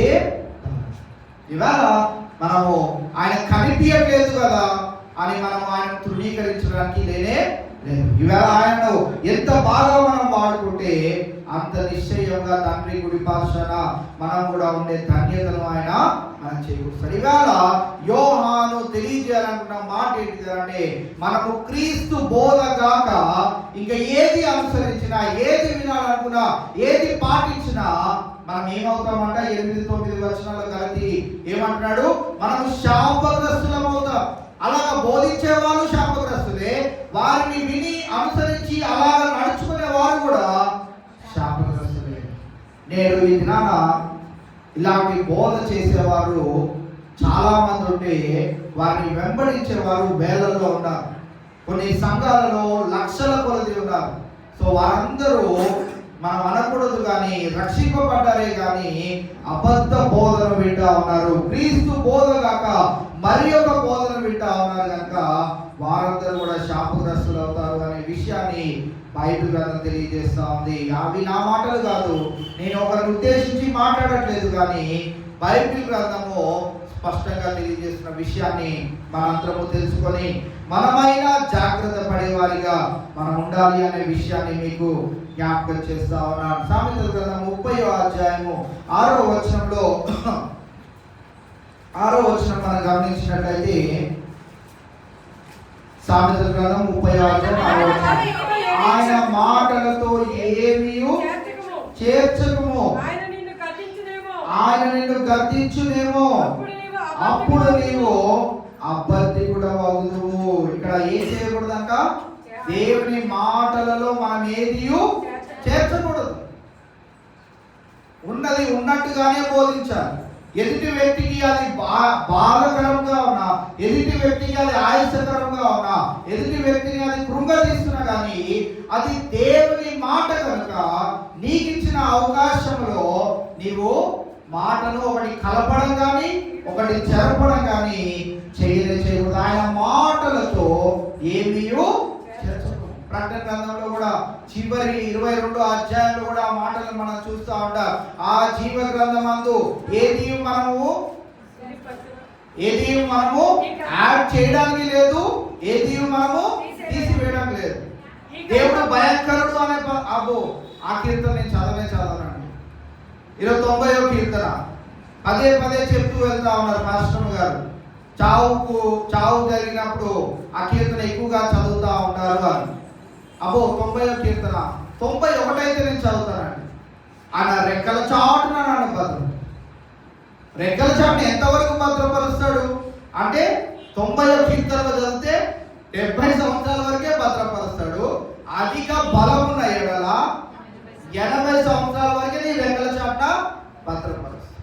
90వ కీర్తన కనుక మనకు బాగా అర్థమవుతే 91వ కీర్తనలో ఆయన చెప్పిన మాటలు మన జీవితాల్లో నెరవేర్చకపోయినా, ఆయన తన రెక్కల చాటు మనల్ని భద్రపరచకపోయినా 90వ కీర్తనలో ఆయన చెప్పాడు కదా, ఆయన రాజ్యంలో నన్ను చేర్చుకుంటాడు, నా దినములు లెక్కింపుట నాకు నేర్పుము అని భక్తుడు సెలవివ్వడం మనం చూస్తాం. కాబట్టి ఇవాళ మనం లెక్కేసుకుంటూ వెళ్తా ఉండాలి.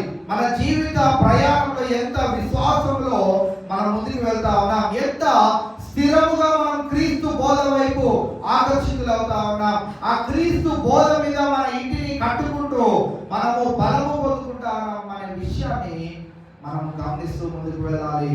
ప్రతి మానవుడికి ఉన్న అవసరలే ప్రతి మతంలో బోధించడం జరుగుతూ ఉన్నది. కానీ నిజమైన క్రీస్తు బోధలోనే ఏమున్నదంటే నువ్వు పరలోక రాజ్యంలోనికి చేరాలంటే ఏం చేయాలి?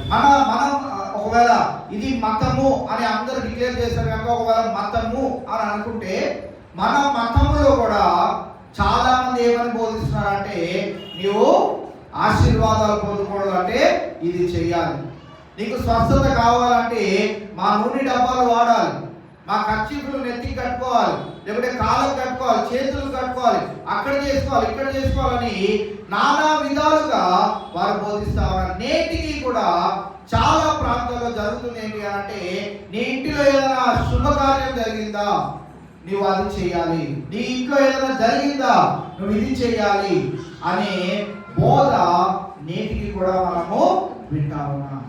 సో క్రీస్తు బోధ మనకి ఏం చెప్తా ఉన్నది అంటే నిత్య జీవము చేరునట్లుగా 70, 80, 100 దానికి పై నుంచి ఎప్పుడు వరకు ఇక్కడ ఉంటావో ఇక్కడ ఉండేది ఇంపార్టెంట్ కాదు, కానీ మనం ఎంత కాలం అయితే జీవిస్తామో అంత లెక్క మనము అప్పుడు చెప్పాలి. బతకాలని ఎంత ఆశగా మనకైతే ఉంటుందో అంత లెక్క 80 సంవత్సరాలు ఏం చేసావురా అంటాడు దేవుడు, 90 సంవత్సరాలు ఏం చేసావురా అంటాడు, 100 సంవత్సరాలు ఏం చేసావు అంటాడు, 101, 110 సంవత్సరాలు బతికావు ఏం చేసావు, నీ వల్ల ఏంటి ఉపయోగం? యేసుక్రీస్తు ప్రభువారు దగ్గర ఆయన బోధిస్తున్న వేళ యేసుక్రీస్తు ప్రభువారి దగ్గరికి ఒక ఆయన వచ్చాడంట. అయ్యా, దేవుని రాజ్యములో భోజనము చేసేవారు ఎంత ధన్యులు అని ప్రారంభించాడంట. ప్రారంభించిన ఆ మాటతో యేసుక్రీస్తు ప్రభువారు అందుకొని ఒక ఉపమానం చెప్పడం ప్రారంభించాడంట. ఆ ఉపమానంలో ఒక యజమానుడు ఒక గొప్ప విందును ఏర్పాటు చేశాడంట. గొప్ప విందును ఏర్పాటు చేసి కొంతమందికి ఇన్విటేషన్ ఇచ్చాడంట. చాలా క్లోజ్ పీపుల్, ఆయన స్థాయికి తగ్గట్టుగా ఉండేవారిని కొంతమందిని పిలుచుకున్నాడు. పిలుచుకుంటే దాంట్లో మొట్టమొదటి వాడు ఏమన్నాడంటే, అయ్యా నేను పొలం కొనుక్కున్నాను, దాన్ని చూసి రావాలి, సో నేను విందుకు రాలేదు. రెండవ వాడు అన్నాడంట, అయ్యా నేను 5 ఎద్దులను కొనుక్కున్నాను, వాటిని పెంచాలి పోషించాలి కనుక నేను రాలేదు. ఇంకొకడు అన్నాడంట, అయ్యా నాకు పెళ్ళయింది, ఇప్పుడిప్పుడే పెళ్ళయింది, నేను కూడా రాలేదు. ఆ పైన రాయబడిన మాట ఏంటంటే లూకా సువార్త 14వ అధ్యాయము 18వ వచనంలో కావచ్చు, వారందరూ ఏక మనస్సుతో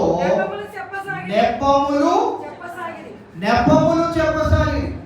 ఇవాళ మనం గమనించినట్లయితే ఏక మనస్సుతో నెపములు మోపేవారిగా మనం ఉండకూడదు. ఎందుకు అనంటే దేవుని లేకపోతే క్రీస్తు బోధ యందు మనం నిలిచి ఉండగలిగినట్లయితే మనం ఏ విషయం గురించి అయినా నెపములు మోపం అనే విషయాన్ని మనము గమనించవలసిన వారమై ఉన్నాం. దాని తర్వాత ఆ యజమానుడు తన దాసులతో అన్నాడట, నీవు ఇంకా రోడ్డు మీదకి వెళ్ళు, ఎవరు దొరుకుతారో వారిని, కుంటివారు కావచ్చు, గుడ్డివారు కావచ్చు, ఎవరు కనిపిస్తే వారిని నా విందుశాలకు రమ్మన్నాడు. వచ్చిన తర్వాత అందరిని ఇన్వైట్ చేశాడు. అయ్యా ఇంకా స్థలం చాలా ఉన్నదంటే నీవు ఇప్పుడు రాళ్ళ మధ్యన, రప్పల మధ్యన, కొండల్లో, గుహల్లో ఎక్కడెక్కడ ఎవరెవరు ఉన్నారో వారందరికీ కూడా ఇన్విటేషన్ చెప్పు, నా విందుశాల మొత్తము నిండిపోయేటట్లుగా మీరు ప్రయాసపడమని దాసులకు యజమానుడు చెప్పడం మనం చూస్తా ఉన్నాం. కావున ఈవేళ మనం గమనించవలసిన ప్రాముఖ్యమైన విషయం ఏంటిది అని అంటే దేవుడు మనకు అత్యధికమైన బాధ్యతలు ఇచ్చాడు. అదేంటంటే క్రీస్తు బోధ ఉన్నట్లుగా మనము విని నేర్చుకోవాలి. మనం విని నేర్చుకోవడమే కాదు, ఇతరులకు కూడా మనము దానిని ప్రకటించే వారిగా ఉండాలి. చాలా మంది తప్పు త్రోవలోకి వెళ్ళిపోతున్న వేళ, ఒకవేళ ఇదే కడవరి గడియలు అనుకుంటే, ఇదే దేవుని రాకడకు సూచనలుగా కొన్ని దినాల్లో దేవుని రాకడ రాబోతుంది అన్నట్లుగా మనకు అనిపిస్తున్నట్టయితే మనము ప్రయాస పడాల్సిందే. సో 25వ సంవత్సరము జనవరి మొట్టమొదటి ఆదివారం చెప్పారు. ఈ సంవత్సరంలో మీరు ఏమేమి తీర్మానాలు తీసుకున్నారో ఆ తీర్మానంలో ఒక తీర్మానం యాడ్ చేయండి. అదేంటంటే ఈ సంవత్సరం అంతట్లో ఒక్క నూతన ఆత్మనైనా నేను రక్షిస్తాను. నా భర్త కావచ్చు, భార్య కావచ్చు, నా పిల్లలు కావచ్చు, నా స్నేహితులు కావచ్చు, నా బంధువులు కావచ్చు, నా ఇరుగు పొరుగు కావచ్చు, ఎక్కడికి వచ్చాము ఇప్పుడు? 2025 నవంబర్. ఇంకో ఆదివారం అయిందంటే అయిపోయింది. ఆల్రెడీ క్రిస్మస్ పాటలు స్టార్ట్ చేశారు. క్రిస్మస్ శంకర్రావు గారు కూడా క్రిస్మస్ పాటని పాడుకొని ఆ ఉత్సాహాన్ని తీసుకొని వచ్చారు. ఇంకా ఉత్సాహంలో మనకి ఏం కనిపించదు, ఒక్క నశించిపోతున్న ఆత్మ కూడా. సో ఇవాళ మనం జ్ఞాపకం చేసుకోవాలి, క్రీస్తు బోధ వైపు ఆకర్షితులయ్యేవారు అనేకులు అవుతున్న వేళ మనమన్నా క్రీస్తు బోధ యందు ఎలా ఉండాలంట? నిలకడగా ఉండాలి. దానిని విడిచి ముందునకు కొనసాగే వారిగా మనం ఉండకూడదు. దాన్ని విడిచిపెట్టకూడదు.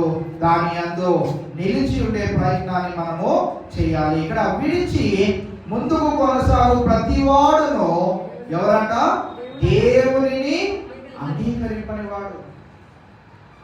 దేవుడే వద్దంటాడు ఒక క్షణాన, ఒక సమయంలో దేవుడే లేడంటాడు. దేవుడి ఏం చేశాడు అంటాడు. చాలా మందికి చాలా చేస్తున్నాడు కానీ నాకే ఏం చేయట్లేదు అంటాడు. సో ఈవేళ అలాంటి బోధ వైపు ఆకర్షితులమవుతే క్షణకాలం వరకు అవసరం తీరగానే మనము దేవుడిని పక్కన పెట్టేస్తాం. అటువంటి వారిగా మనం ఉండకూడదండి. క్రీస్తు బోధ వైపు ఆకర్షితులమవుతే పరలోక రాజ్యపు నిధులను మనము సంపాదించుకోగలుగుతాం, ఆరోగ్యమును మనం సంపాదించుకోగలుగుతాం, అష్ట ఐశ్వర్యాలు మనము పొందుకోగలుగుతాం. అనిత్య జీవానికి వెళ్ళేటట్లుగా మనము ప్రయత్నము చేయాలి. అప్పుడు మనం ఏం చేయబడతామనంటే దేవునిచే మనము అంగీకరింపబడే స్థితిలో ఉంటాం.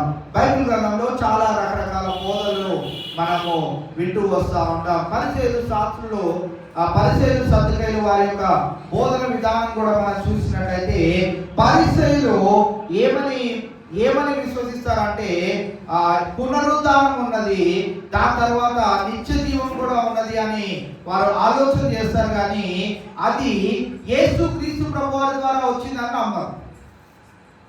పరిసయ్యుల యొక్క బోధ, వారి యొక్క విశ్వాసము ఎక్కడి వరకు ఉందంటే వారు పునరుద్ధానం ఉన్నది, దాని తర్వాత నిత్య జీవం ఉన్నది, కానీ అది యేసుక్రీస్తు ప్రభువారి ద్వారానే వస్తుంది అంటే మాత్రం వారు నమ్మరు.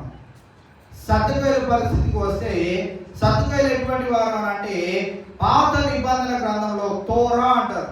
ఈ 5 కాండాలను తోరా అంటారు, లా. ఈ లాలో ఏం చెప్పారో దానినే మేము నమ్ముతాం, కానీ పునరుద్ధానము లేదు, నిత్య జీవము కూడా లేదు. ప్రకటన గ్రంథంలోకి వెళ్తే ఒక వింతైనటువంటి బోధన మనం చూస్తాం. 2వ అధ్యాయంలోకి వెళ్తే అక్కడ 14వ వచనాన్ని మనం చూద్దాం. ఆయనను నేను మీ మీద కొన్ని తప్పిదములు మోపవలసి ఉన్నది. అదేమనగా విగ్రహములకు బలిచ్చినవి వాటిని తిననట్లును, జారత్వము చేయనట్లును ఇశ్రాయేలీయులకు ఉరి యొడ్డునని బాలాకులకు నేర్పిన బిలాము బోధను అనుసరించువారు నీలో ఉన్నారు. బిలాము యొక్క బోధ. బిలాము పాత నిబంధన గ్రంథంలో ఆయన విషయాలు మనకు తెలుస్తాయి. ఇక్కడ బిలాము యొక్క బోధను మనం చూసినట్టయితే ఆయన బోధ ఎలా ఉందంటే విగ్రహములకు బలించిన వాటిని తినొచ్చు. నా లైఫ్లోనే ఇంటర్మీడియట్ టైంలో ఒక ఫ్రెండ్ హెచ్ఎండి గ్రౌండ్లో ఒక టెంపుల్ ఉంటుంది. మా జీవనాన్ని అన్ని వినేసింది కాబట్టి ఆమె నవ్వుతా ఉంటుంది. ఈ స్టోరీలు అని చెప్పినే చెప్తాడు అని, కానీ ఏం చేద్దాం మళ్ళీ వచ్చింది. సో హెచ్ఎండి గ్రౌండ్లో ఒక గుడి ఉంటుంది. ఆ గుడి దగ్గర మా ఫ్రెండ్ వారి ఫ్యామిలీ అంతా అనుకున్నారట బలిద్దాము అని. మా ఫ్రెండ్స్ అందరూ కలిసి అరే మటన్ రా మటన్ అంటే హైదరాబాద్లో పుట్టి పెరిగిన వాళ్ళు పరిగెడతానే ఉంటారు. సో అలానే పరిగెట్టారు, వెళ్ళాను. చాలా రుచికరంగా ఉండారు. అందరూ చాలా తృప్తిగా ప్లేట్ నిండా వేసుకొని బాగా తినడానికి ఇష్టంగా వేసుకున్నాను. నేను కూడా వేసుకున్నాను. మటన్ బాగా ఉడికింది, కట్టెల పొయ్యి మీద చేశారు, బగారన్నము, మటన్, ఆ వాసన తట్టుకోలేనట్టుంది. అసలు ఎంత బాగుందంటే తినాలన్నాడు. ప్లేట్లో వేసుకున్నాను, కలిపాను. ఒక ముద్ద నోట్లో పెట్టుకోబోతుంటే ఆ ముద్ద నోట్లో కూడా వెళ్ళలేదు, అక్కడికక్కడే నా ప్లేట్ని పడేసి నేను వచ్చాను. ఎందుకు అలా జరిగింది, ఏమైంది, ఏ శక్తి అలాగ నన్ను చేసింది అని నన్ను అడిగితే నాకేం తెలియదు. ఏం జరిగిందో నాకు తెలియదు. నా పక్కన ఉన్న వాళ్ళందరూ తింటూనే ఉన్నారు, వాళ్ళతో పాటు నేను ఉన్నాను కానీ నేను తినలేకపోతున్నాను. తినాలని ఆశ ఉన్నా కానీ తినలేదు. ఎందుకు అలా అయిందో తెలియదు. కానీ ఇక్కడ బిలాము యొక్క బోధ విగ్రహాలకు అర్పించిన వాటిని తినొచ్చు. అలాంటి విచిత్రమైనటువంటి బోధలు మరి వింటూ పరిసరులు, శాస్త్రులు, ఈ సద్దుకైలు కూడా వారికి నచ్చిన విధంగా ఆ ధర్మశాస్త్రం ఇలా చెప్పారు, అలా చెప్పారు, ఇలా చేయొచ్చు, అలా చేయొచ్చు, ఇది తినొచ్చు, అది తినొచ్చు అని వ్యర్థమైనటువంటి బోధలను వారు బోధించడం మనం చూస్తా ఉన్నాం. నేటికి యేసుక్రీస్తు ప్రభువారిని వారు కేంద్రీకరముగా వారు ఉంచుకొని బోధిస్తున్నారు, కానీ ఆయన బోధించమన్నది వారు బోధించట్లేదు. చాలా ప్రమాదకరమైనటువంటి దినాల్లో మనం ఉంటా ఉన్నాం. యేసుక్రీస్తు ప్రభువారిని వారు బ్యానర్లో ఫోటో వేసుకుంటున్నారు, కానీ ఆయన బోధించమన్న సువార్తను వారు బోధించలేకపోతా ఉన్నారు. సో అటువంటి వారిని వెంబడించే వారు కోకొల్లలుగా ఉన్నారు కనుక వారిని కూడా రక్షించవలసిన బాధ్యత మనకి ఎంతైనా ఉన్నది. అటువంటి వారు కనిపించినప్పుడు మీ బోధ తప్పు అని చెప్పే స్టాండ్ తీసుకొని ఆ యొక్క పరిస్థితుల్లో మనం ఉండాలి అని ప్రభు కోరుతా ఉన్నాడు. యేసుక్రీస్తు ప్రభువారు బోధించిన బోధలలో అపోస్తులు దాన్ని చేస్తూ వచ్చారు. అపోస్తుల కార్యం 2:42 మనం చూసినట్లయితే మనందరికీ బాగా సుపరిచితమైనది. అపోస్తుల బోధ యందును, సహవాసము యందును, రొట్టె విరుచుట యందును, ప్రార్థన చేయుట యందును మీరు ఎడతెగక చేయుడి అని అక్కడ మరి వారు బోధించుకొని వారు ఆ రీతిగా తీర్మానం తీసుకొని ముందుకు వెళ్తా ఉన్నారు. ఇంకేమీ లేవు సువార్త విషయంలో, ఇంకా దీనికి మించి ఏమీ లేవు. ఇవే చెయ్యాలి. ఇవి కాక ఏది చేసినా కానీ అది దేవునికి విరుద్ధమైన. అలనాడు అపోస్తులు వారి యొక్క జీవితాలను వారు నిర్జీవంగా వారిని చంపివేయాలని ప్రయత్నం చేస్తున్నా వారు దానికి కూడా సిద్ధమయ్యారు, కానీ బోధ విషయంలో మటుకు ఎక్కడ కూడా వారు రాజీ పడలేదు. ఎందుకులే మనకి ఎందుకు అనవసరంగా కూడా. అందుకే పౌరు భక్తుల గురించి నేను మీకు చాలాసార్లు గుర్తు చేస్తూ ఉంటాను. ఆయనను కొట్టి చంపేసి ఇంకా చచ్చిపోతాడే అని వదిలేసి వెళ్ళిపోయారు. కొనుపిరితో వదిలేసి వెళ్ళారు. పెద్ద పొరపాటునే చేశారు. ఎన్ని సంఘాలు కట్టుతూ వెళ్ళాడంటే దాని తర్వాత అది మనం చెప్పలేము. ఆ పౌరు భక్తుడు మరి తిరిగి ప్రభువు ఆయనను లేపిన తర్వాత ఆయన బోధ విధానం అంట మరి రెండింతలుగా ప్రభావితం అయిపోయిందంట. ఇక టైం లేదు, పరుగులు పెట్టాలన్నట్టుగా బోధిస్తూ వెళ్ళిపోతూనే ఉన్నాడు. సో ఇవాళ మనం గమనించినట్టయితే మా తండ్రి గారి గురించి కూడా చాలా మందికి తెలుసు. 11 సంవత్సరాలు ఆయన నిర్విరామంగా సేవ చేశారు. ఈ ప్రాంతంలో ఈ సంఘాన్ని కట్టి, ఈ సంఘం కట్టడమే కాదు కానీ అనేక ప్రాంతాలకు వారు వెళ్ళడం జరిగినది. 11 సంవత్సరాలలో ఒక 3-4 సంవత్సరాలు బ్యాక్ వెళ్ళాలి. ఎందుకంటే అప్పుడు ఆయన ఫస్ట్ ఆపరేషన్ జరిగింది, బ్రెయిన్ కి సంబంధించిన ఫస్ట్ ఆపరేషన్ జరిగింది. ఒక 7 సంవత్సరాల వరకు ఆయన పరుగులు పెడుతూనే ఉన్నారు. 7 సంవత్సరాలు కావచ్చు, 8 సంవత్సరాల మధ్యలో ఆయనకి బ్రెయిన్ ఆపరేషన్ జరిగిన తర్వాత డాక్టర్స్ ఇచ్చిన మాట ఏంటిది అంటే ఆయనని గాజు బొమ్మలాగా చూసుకోవాలి. ఎలాంటి ప్రమాదకరమైన, ఎలాంటి భయంకరమైనటువంటి న్యూస్ కానీ ఏదొచ్చినా కానీ ఆయన చెప్పకూడదు. మళ్ళీ ఆయన చాలా విపరీతంగా ఆయన మారిపోవచ్చు, ఆయనకి ఇంకా ప్రమాదమే, మీరు చాలా జాగ్రత్తగా చూసుకోవాలి అంటే ఆ 7-8 సంవత్సరాల తర్వాత కూడా నిర్విరామముగా ప్రభు కొరకే ఆయన పరుగులు పెట్టారు. ఈవేళ ఆయన గురించి ఇంత గొప్పగా మనమే కాదు, మన సంఘంలోనే కాదు కానీ ఈ ప్రాంతంలో చాలా మంది పాస్టర్లను నేను కలుస్తున్నప్పుడు వారు మా డాడీతో ఉన్న సత్సంబంధం గురించి తెలియజేసినప్పుడు ఇంత గొప్పగా దేవుడు వాడుకున్నాడా అని నాకు ఆశ్చర్యం వేస్తూ ఉంటారు. సో ఈవేళ మన జీవితాల్లో కూడా అది సేవకులకేమో మనకు కాదు, మన ఉద్యోగాలు చేసుకోవాలి, మన పరుగులు మనం చూసుకోవాలి, మన సమస్యలు మనం తీర్చుకోవాలి, మన బాధలు మనం చూసుకోవాలి అని కాదు. ప్రతి మానవుడికి, రక్షింపబడిన ప్రతి మానవుడికి ఇది వర్తిస్తుంది, ఇది నెరవేర్చవలసింది, ఇది మనము చేయవలసిన కర్తవ్యం అయి ఉన్నది. కావున ఈవేళ మనం గమనించినట్లయితే క్రీస్తు బోధ క్లారిటీగా స్ట్రైట్ గా చెప్తుంది. ఏంటిది అంటే పౌలు భక్తుడు చాలా సార్లు చెప్తూ వస్తా ఉన్నాడు, మీ అవసరతలను బట్టి మీరు సమకూర్చుకోండి అని చెప్తా ఉన్నాడు. సో ఇవాళ మనము అధికముగా దేని కొరకు కూడా మనం ప్రయాసపడనవసరం లేదు, అధికంగా దేని కొరకు కూడా మనం ఆశపడనవసరం లేదు. అందుకే నేను చాలాసార్లు చెప్తా ఉంటాను కదా, ఏ కార్యక్రమం జరిగిస్తున్నా కానీ దేవుని యొక్క సహాయం ఎలా ఉంటుంది అంటే దాల్కా మురిగి బరాబర్. దాల్కా మురిగి బరాబర్ అంటే ఏంటి? ఎంత అవసరమో అంతే దేవుడు మనకి ఇస్తాడు, ఆ కార్యక్రమాలు జయప్రదంగా జరిగిస్తాడు. దీనికి కూడా మీకు చెప్తారు, తక్కువ ఇచ్చి దేవుడు నాకు ఇవ్వలేదు అని దేవుడిని తిట్టేటట్టు చేయనియాడు, దేవుడిని దూషించేటట్టు చేయనియాడు. ఎక్కువ ఇచ్చి దాని వైపు మనం ఆకర్షితులయ్యేటట్లు కూడా చెయ్యడు.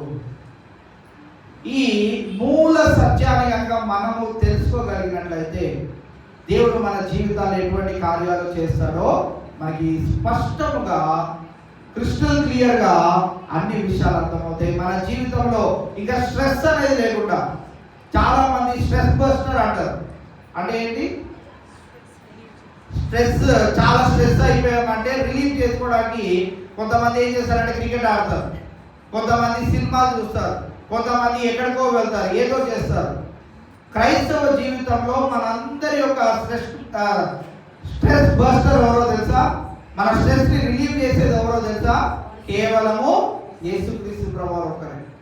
ఆయన దగ్గరకు వెళ్ళగలిగితే చాలు, నీ సమస్య ఎంత భయంకరమైనదే. కానీ గడిచిన వారాల్లో ఒక వీడియో క్లిప్పింగ్ చూస్తా ఉంటే, మోంతా సైక్లోన్ టైంలో కూడా ముంత మసాలా ధైర్యంగా అమ్ముతున్న ఒక వ్యక్తి అని పెట్టారు. మోంతా సైక్లోన్ వచ్చి ఎప్పుడు మన స్టేట్ కొట్టుకుపోతుందో తెలియదు అనంత భయంకరమైన పరిస్థితుల్లో ముంత మసాలా అమ్ముతున్న వ్యక్తి అని పెట్టారు. సో ముంత మసాలా అమ్మాల్సిందే ఏది వచ్చినా కానీ అని తన తీర్మానం. సో ఇవాళ మన జీవితాల్లో ఏ సమస్య వచ్చినా కానీ ప్రభు బోధ మనము నేర్చుకోవాలి, దానిని అనుసరించే నడుచుకోవాలి, దాని తగ్గట్టుగానే మనం జీవించాలి. అప్పుడు పంట మీద మనం ఇంటిని కడతాం కాబట్టి అది ఎప్పటికీ కూడా కూలిపోదు. సో ఇవాళ మనం గమనించవలసిన ప్రాముఖ్యమైనది ఏంటిది అంటే, ఇక్కడ మనము ఆ క్రీస్తు బోధ యందు నిలిచి ఉండి మనము అది విడిచి ముందుకు కొనసాగనట్లు మనం ఉండగలిగినట్లయితే మనము దేవుని అంగీకరించిన వారం అవ్వగలుగుతాం. సో కొరింథీయులకు రాసిన మొదటి పత్రిక 6వ అధ్యాయము 15వ వచనం నుండి ఇంచుమించు 20వ వచనం వరకు చాలా అంశాలను ఆయన చెప్తూ వెళ్తా ఉన్నాడు. అవన్నీ చదువుకునే అవసరం లేదు, వాటన్నింటినీ మీరు ఇంటికి వెళ్ళాక చదువుకోవచ్చు. అక్కడ తెలియజేసిన సందర్భాలు మనం గమనించినట్లయితే అక్కడ పౌలు భక్తుడు ఏమని అంటాడు అని అంటే, మీ దేహములు క్రీస్తునకు అవయవములై ఉన్నాయని మీరు ఎరుగరా అని, నేను క్రీస్తు యొక్క అవయవములను తీసుకొని వేశ్య యొక్క అవయవములుగా చేయుతున్నా, ఇది ఎంత మాత్రమును తగదు. మన శరీరాలు దేవుని కొరకే, మన జీవితాలు దేవుని కొరకే అనే విషయాన్ని మనం గమనిస్తూ 19-20 వచనాల్లో ఏమంటున్నాడు అంటే, నీ దేహము దేవుని వలన నీకు అనుగ్రహింపబడి మీలోనున్న పరిశుద్ధాత్మకు ఆలయమై ఉన్నదని మీరు ఎరుగరా? మీరు మీ సొత్తు కారు, విలువ పెట్టి కొనబడిన వారు కనుక మీ దేహములతో దేవుని దేవుడు మనల్ని అంగీకరించేటట్లుగా మన జీవితంలో ఆయన మహిమాతమైనటువంటి కార్యాలను మనము చేసేవారిగా ఉండాలి. ఎందుకు అంటే మనము ఎవరమంట? మన సొత్తు కాదు.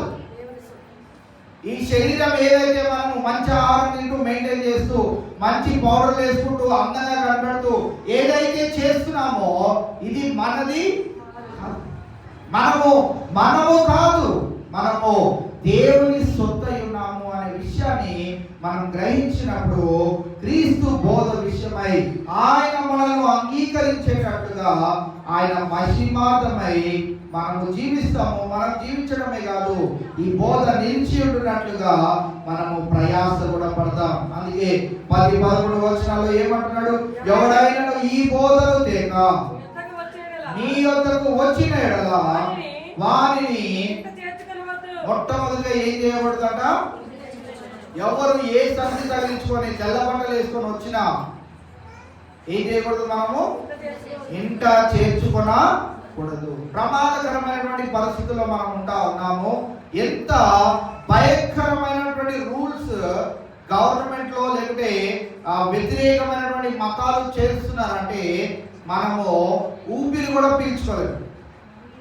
చాలా సంతోషకరమైనటువంటి విషయం ఏంటిదంటే నేటికి ఇంకా ఈ రీతిగా ఇంత సౌండ్ సిస్టమ్ పెట్టుకొని క్రీస్తు సువార్తను ప్రకటించే ఆ యొక్క ధన్యత ఇంకా దేవుడు మనకి ఇస్తా ఉన్నాడు. ఆయన ఆ దినము వచ్చినప్పుడు మన పరిస్థితి ఎలా ఉంటుందంట? మన చేతుల్లో గ్రంథాలు ఉండవు, ఎవరికి చెప్పడానికి కూడా ఆవశ్యకం ఉండదు, అలాంటి దినాలు కూడా ఉండవు. అప్పుడు నీ హృదయంలో ఏవైతే నువ్వు ముద్రించుకుంటావో వాటినే నువ్వు నెమరు వేసుకుంటూ నిన్ను నువ్వు బలపరుచుకుంటూ ఉంటావు. సో ఇవాళ ఇక్కడ మొట్టమొదటిగా మనం గమనించాల్సింది ఏంటి అంటే ఈ బోధ కాక, అమ్మ మీ ఇంట్లో సమస్య ఉందా?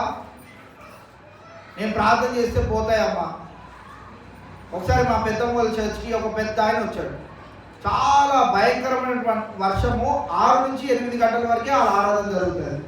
భయంకరమైనటువంటి వర్షం. ఆయన వాక్యం చెప్తానమ్మా, నేను పరలోక రాజ్యం గురించి నేను బహు తీక్షణంగా యోహాను ఎలా అయితే ఆయన దగ్గర నుంచి పొందుకున్నాడో అలాగా నేను కూడా అనేకమైన విషయాలు నేను పొందుకున్నాను, వాటినే నేను బోధిస్తానమ్మా, నాకు అవకాశం ఇవ్వండి అంటే ఫుల్ వర్షం పడతా ఉన్నది. ఆయన 7:30కు వస్తే 7:30 నుంచి 8 గంటల వరకు ఆయన వాక్యానికి అవకాశం ఇచ్చేవారు. వర్షం పడుతుంది, ఆయన ఎప్పటికీ రావట్లేదు. ఎప్పుడు వచ్చాడు అంటే 7:50కి వచ్చాడు. 7:50కి వచ్చి ఇంకా వాళ్ళందరూ ఉద్యోగాలకి వెళ్ళడానికి సిద్ధంగా ఉండేవారు. 8ంటికి ఎట్లా ఈ పరిస్థితిలో వాళ్ళు వదిలేయారు. సో వాళ్ళు వెళ్ళిపోవడానికి రెడీగా ఉన్నారు. ఈయన పరలోక రాజ్యం గురించి చెప్తానని మొదలుపెట్టిన ఆయన అది చెప్పకుండా ఈయన రాజ్యం గురించి చెప్పడం మొదలుపెట్టాడు. 7:50కి వచ్చిన ఆయన చేయాల్సిన పని ఏంటి? చాలా పెద్ద వయసు, ఆయన నిలబడలేకపోతున్నాడు. మరి ప్యాంట్ కాకపోతుంది ఏంటో తెలియదు. చాలా ఇబ్బందికరంగా ఆయన నిలబడి పరలోక రాజ్యం గురించి చెప్తానని వచ్చి ఆయన రాజ్యం గురించి సొంత కవిత్వాలన్నీ ఆయన చెప్పుకుంటూ వెళ్తా ఉన్నాడు. సో ఇవాళ ఎవరిని పడితే వారిని మనం ఏం చేయకూడదంట? ఇంట చేర్చుకోవడం. చాలా భయంకరమైనటువంటి దినాల్లో మనం ఉంటా ఉన్నాం.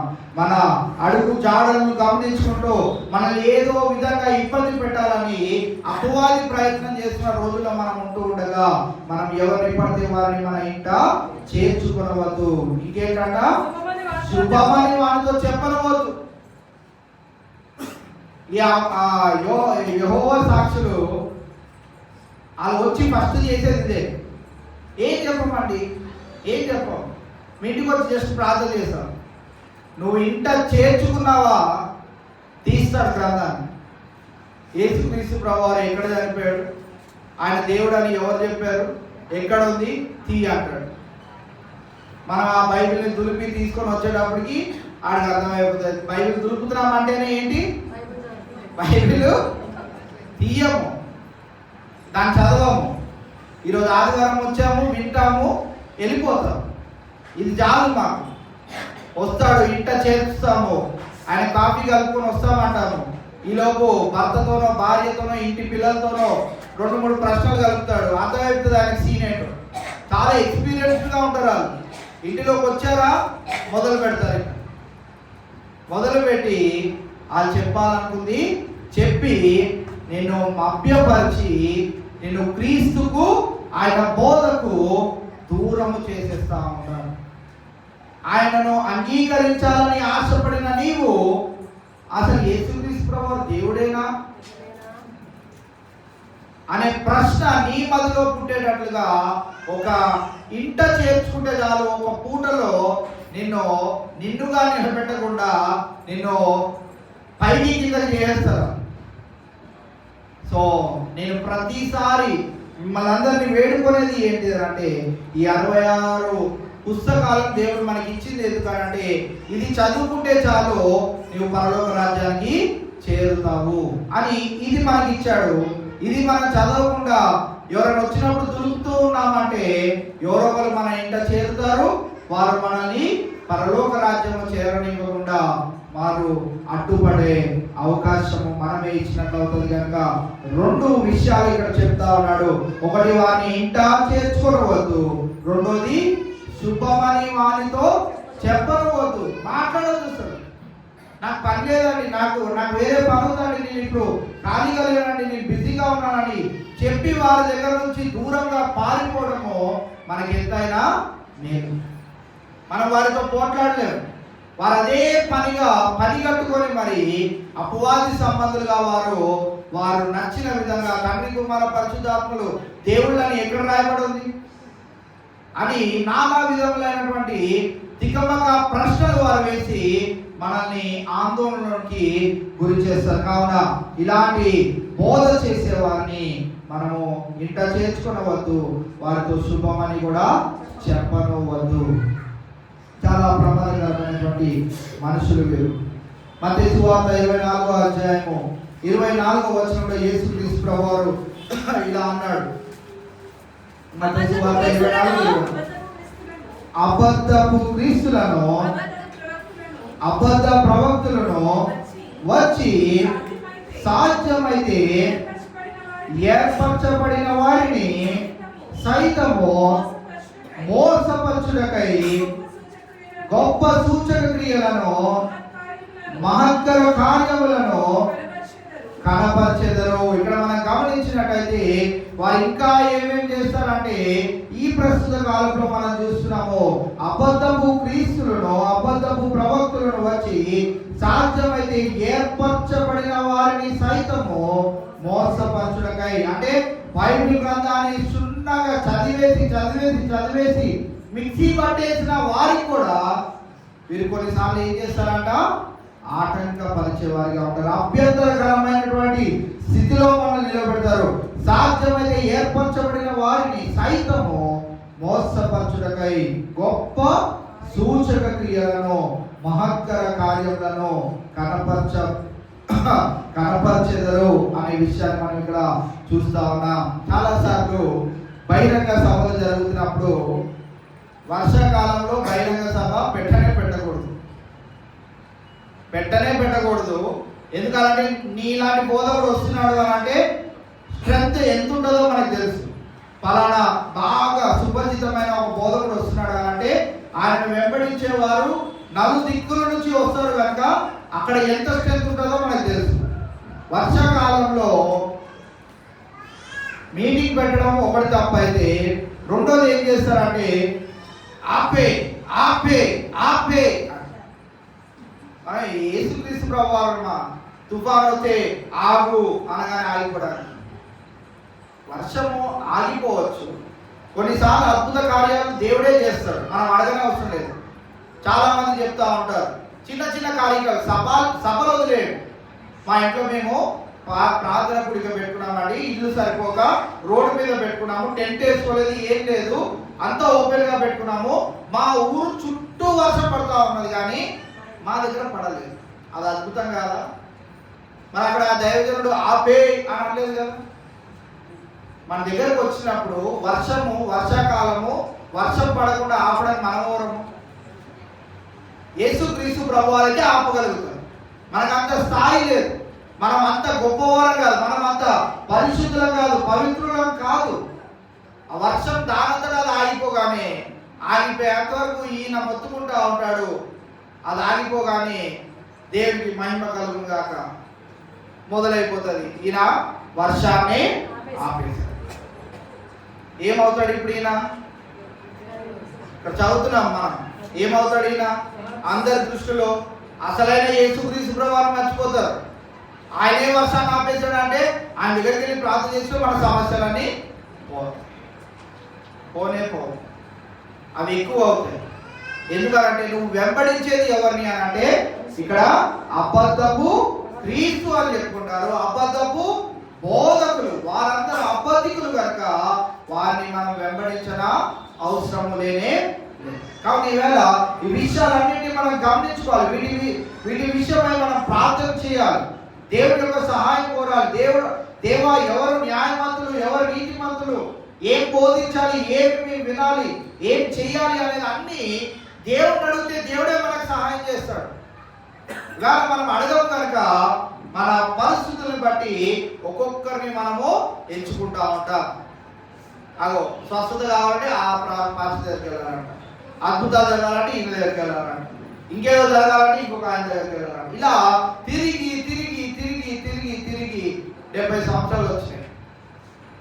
తర్వాత ఏం మొదలవుతుంది? అధిక బలం ఉన్న ఎడల 80 సంవత్సరాల వరకు ఇంకా మొదలవుతుంది. 70 తర్వాత అన్నీ మొదలవుతా ఉంటాయి. మొదలైనాక ఇప్పుడు ఏం చేద్దాము? ఎక్కడికి పరిగెడదాము? అప్పుడు వస్తుంది ఆశ. ఎవరైనా మంచి పాస్టర్ గారు రప్పించి పరలోక రాజ్యానికి నేను వెళ్ళేటట్లుగా ఆయన ప్రార్థన చేసేవాడైతే ఆయన రమ్మను. ఇక్కడ జీవితకాలం అంతా వదిలేసి పడక మీద పడిపోయి ఇక లేవలేని పరిస్థితుల్లో ఉన్నప్పుడు అప్పుడు ఏం కావాలంటే పరలోక రాజ్యము కావాలి. అప్పుడు వరకు ఏం కావాలి? అద్భుతాలు కావాలి, ఆశ్చర్యకార్యాలు కావాలి, నీ సమస్యలన్నింటి నుంచి నీకు విడుదల కావాలి. బెడ్ మీద పడుకున్నప్పుడు నీకు నిజమైన దేవుడు కనిపిస్తున్నాడు. అప్పుడు ఏం కావాలి అంటే పరలోక రాజ్యానికి చేరాలి. అప్పుడు వరకు నీ కుటుంబం గురించి, నీ గురించి అనేకమైన అవస్థలు పడతా ఉన్నావు. ఏమి చేయలేని నీ సహాయ స్థితిలో ఏమో అయ్యా నాకు ఒక్కడికి పరలోక రాజ్యంలో స్థానం. కుటుంబం ఏమవ్వాలి? నిన్ను నమ్ముకున్న నీ కుటుంబం ఏమవ్వాలి? నువ్వు ఏ బోధన అయితే అనుసరిస్తున్నావో ఆ బోధనే అంగీకరిస్తున్న నీ పిల్లలు, నీ కుటుంబము, నీ చుట్టుకోరు, నీ ఇరుగు పొరుగు వారు, వారందరూ ఏం కావాలి? కావున ఈవేళ మనకి దేవుడు శక్తిని ఇచ్చిన కొలది, బలముని ఇచ్చిన కొలది పరలోక రాజ్య సంబంధమైనటువంటి విషయాల గురించి మనం ఆసక్తి చూపేవారిగా ఉండాలి అని క్రీస్తు బోధ మనకు తెలియజేస్తా ఉన్నది. సో మనం ఎవరిని ఇంట చేర్చుకోవద్దు, వారికి శుభమని చెప్పనవద్దు. అలా కనుక శుభమని చెప్పినట్లయితే ఏంటంట? ఆడితో ఏకంగా కలిపేసినట్టు. నువ్వు నేను ఒకటే, నువ్వేం చెప్తున్నావు అది నాకే కావాలి, నా గురించే చెప్పారు, నేనే అది అన్నట్లుగా ఆ క్రియలు ఎటువంటివంట? దుష్ట క్రియలు. దుష్ట క్రియల్లో ఎవరైనా చూసి తెలిసి కాజేస్తారా? వేసేవారు కోకొల్లలుగా ఉన్నారు. వారందరూ ఎవరు అంటే నాకు క్రీస్తు బోధ వద్దు, బైబిల్ గ్రంథంలో చెప్తున్న బోధ నాకు వద్దు, దేవుడు ప్రేమామయుడు అదే కావాలి, దేవుడు భయంకరుడు అదే. 91 కీర్తన నేను చదవను, 91 చదివితే నాకు బలం వస్తుంది. ఇవాళ సమస్తము 66 గ్రంథాల్లో దేవుడు రాసి ఉంచాడంటే ఇది అవసరం లేదు అనంటే తీసేసేవాడు కదా, ఇది వద్దు అనుకుంటే తీసేసేవాడు కదా. ఇది ఎందుకు లేదు, ఇది చదివితే అందరూ వేరే ఆలోచనలకు వెళ్తారేమో అని అది తీసేసేవాడు కదా. దేవుడు ఉంచాడు అనంటే దాని నుంచి ఒక పాఠము నేర్చుకొని ఆయన వైపు మనము మళ్ళాలని, ఆయన ఉద్దేశాలను మనము తెలుసుకునే ప్రయత్నము చేసేవారిగా మనం ఉండాలని. సో ఇవాళ మనం గమనించినట్లయితే ఆ ఇంట చేర్చుకోవద్దు, శుభమని చెప్పవద్దు. శుభమని చెప్పిన ఎడల వారి దుష్క్రియలలో, దుష్ట క్రియలలో మనము కూడా చేయి కలిపిన వారమే, పారిభాగస్వం అవుతున్న వారమే. వారికి ఎటువంటి శాపమునైతే దేవుడు చేకూర్చునే ఉన్నాడో మనము కూడా దాంట్లో పాల్పొందులు పొందనైన వారమే. రోమిలకు రాసిన పత్రిక 16వ అధ్యాయము 17వ వచనాన్ని మనం ఒకసారి చదువుకుందాం. రోమిలకు రాసిన పత్రిక 16:17. సహోదరులారా మీరు నేర్చుకొనిన బోధకు వ్యతిరేకముగా భేదములను ఆటంకములను కలుగజేయు వారిని కనిపెట్టియుండుడని మిమ్మును బతిమాలుకొనుచున్నాను. వారిలో నుండి ఏం చేయాలంట? మనము తొలగిపోవాలి. వేళ వారిని స్నేహించే వారు అనేకులుగా ఉంటా ఉన్నారు. రండి రండి రండి, మా దగ్గరికి రండి, మా దగ్గరికి రండి, అక్కడికి రండి, ఇక్కడికి రండి అని మనల్ని కూడా అనేకులు తీసుకొని వెళ్ళే వారిగా ఉంటా ఉన్నారు. ఇక్కడ స్పష్టంగా రోమీయులకు రాసిన పత్రికలో తెలియజేస్తున్నాడు, సహోదరులారా మీరు నేర్చుకొనిన వింటున్న బోధకు వ్యతిరేకముగా భేదములను ఆటంకములను కలుగజేయు వారిని కనిపెట్టుకొని ఉండుడని మిమ్మల్ని బతిమాలుకొచ్చున్నాను. ఈవేళ నేను కూడా మిమ్మల్ని బతిమాలుకునేది అదే. ఎందుకనంటే ఏదియో మనల్ని పరలోక రాజ్యం చేర్చదు. కేవలం నిజమైన క్రీస్తు బోధ ఒక్కటే మనల్ని పరలోక రాజ్యంలోనికి చేరుస్తుంది. సో అది ఆకాంక్షతో మనం ఉండాలి అనే విషయాన్ని, అంతేకాదు వారిలో నుండి ఏమవ్వాలంట, మనము తొలగిపోవాలి, పారిపోవాలి. శుభమని చెప్పకూడదు, వారిని దగ్గర కూడా చేసుకోవద్దు, మన ఇంటికి రానివ్వద్దు, వారిని దూరము పెట్టాలి. వారితో మనము సత్సంబంధము కలిగి ఉండకుండా మనల్ని మనము భద్రపరుచుకునే వారిగా ఉండాలి అని దేవుని యొక్క వాక్యము స్పష్టంగా తెలియజేస్తాము. చివరిగా మత్తయి సువార్త 15వ అధ్యాయము 14వ వచనము మనం చదువుకున్నట్లయితే, వారి జోలికి పోకుడి, వారు గుడ్డివారై ఉండి గుడ్డివారికి త్రోవ చూపువారు. వారే ఎలాంటి వాళ్ళు, ఆడికే కనిపించదు, ఆడి మనోనేత్రాలే తెరవబడలేదు. ఏదేదో విన్నాడు, ఏదేదో నేర్చుకున్నాడు, ఏదేదో బోధించేసి మంచి స్థాయిలోకి వెళ్ళిపోయాడు. చాలా మంది దైవ సేవకుల్ని కూడా ఎలా అంచనా వేస్తా ఉన్నామంటే, ఈ రోజుల్లో ఆయన ఎంత ఎదిగాడు కదా, ఇంత సంపాదించున్నాడు కదా, ఇలా ఉన్నాడు కదా, అలా ఉన్నాడు కదా, ఆయనే నిజమైన బోధ. చాలా మంది అలాగా సింపుల్ గా అయిపోతున్నారు ఈ రోజుల్లో. వద్దన్నా కానీ ప్రతి ఒక్కరు ఎంచుకుంటున్న ఒక ప్రొఫెషన్ ఏంటో తెలుసా? వద్దనకుండా ఎంచుకున్న ఒక ప్రొఫెషన్ ఏంటో తెలుసా? పాస్టర్ అవ్వడం.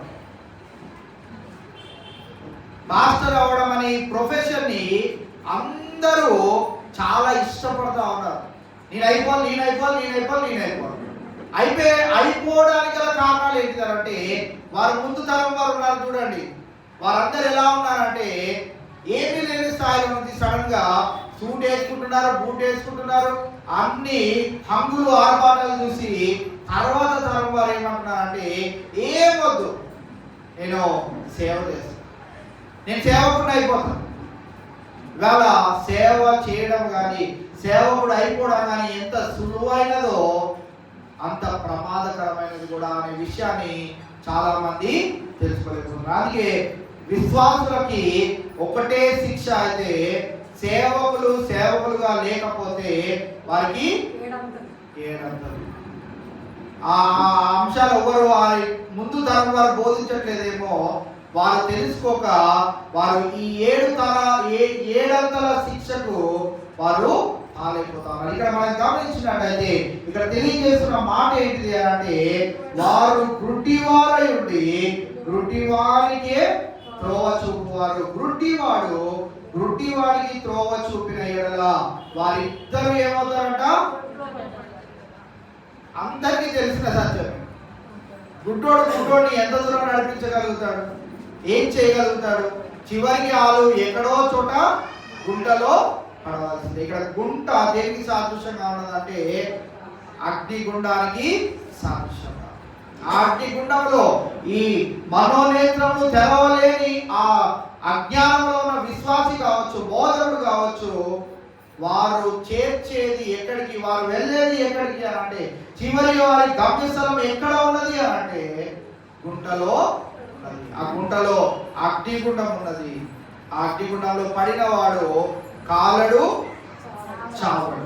సో ఇవాళ మనం గమనించాలి, యోహాను 13 వచనాలు రాశాడు. ఈ 2వ పత్రికలో అమ్మగారికి 13 వచనాలు రాశాడు. ఆ 13 వచనాల్లో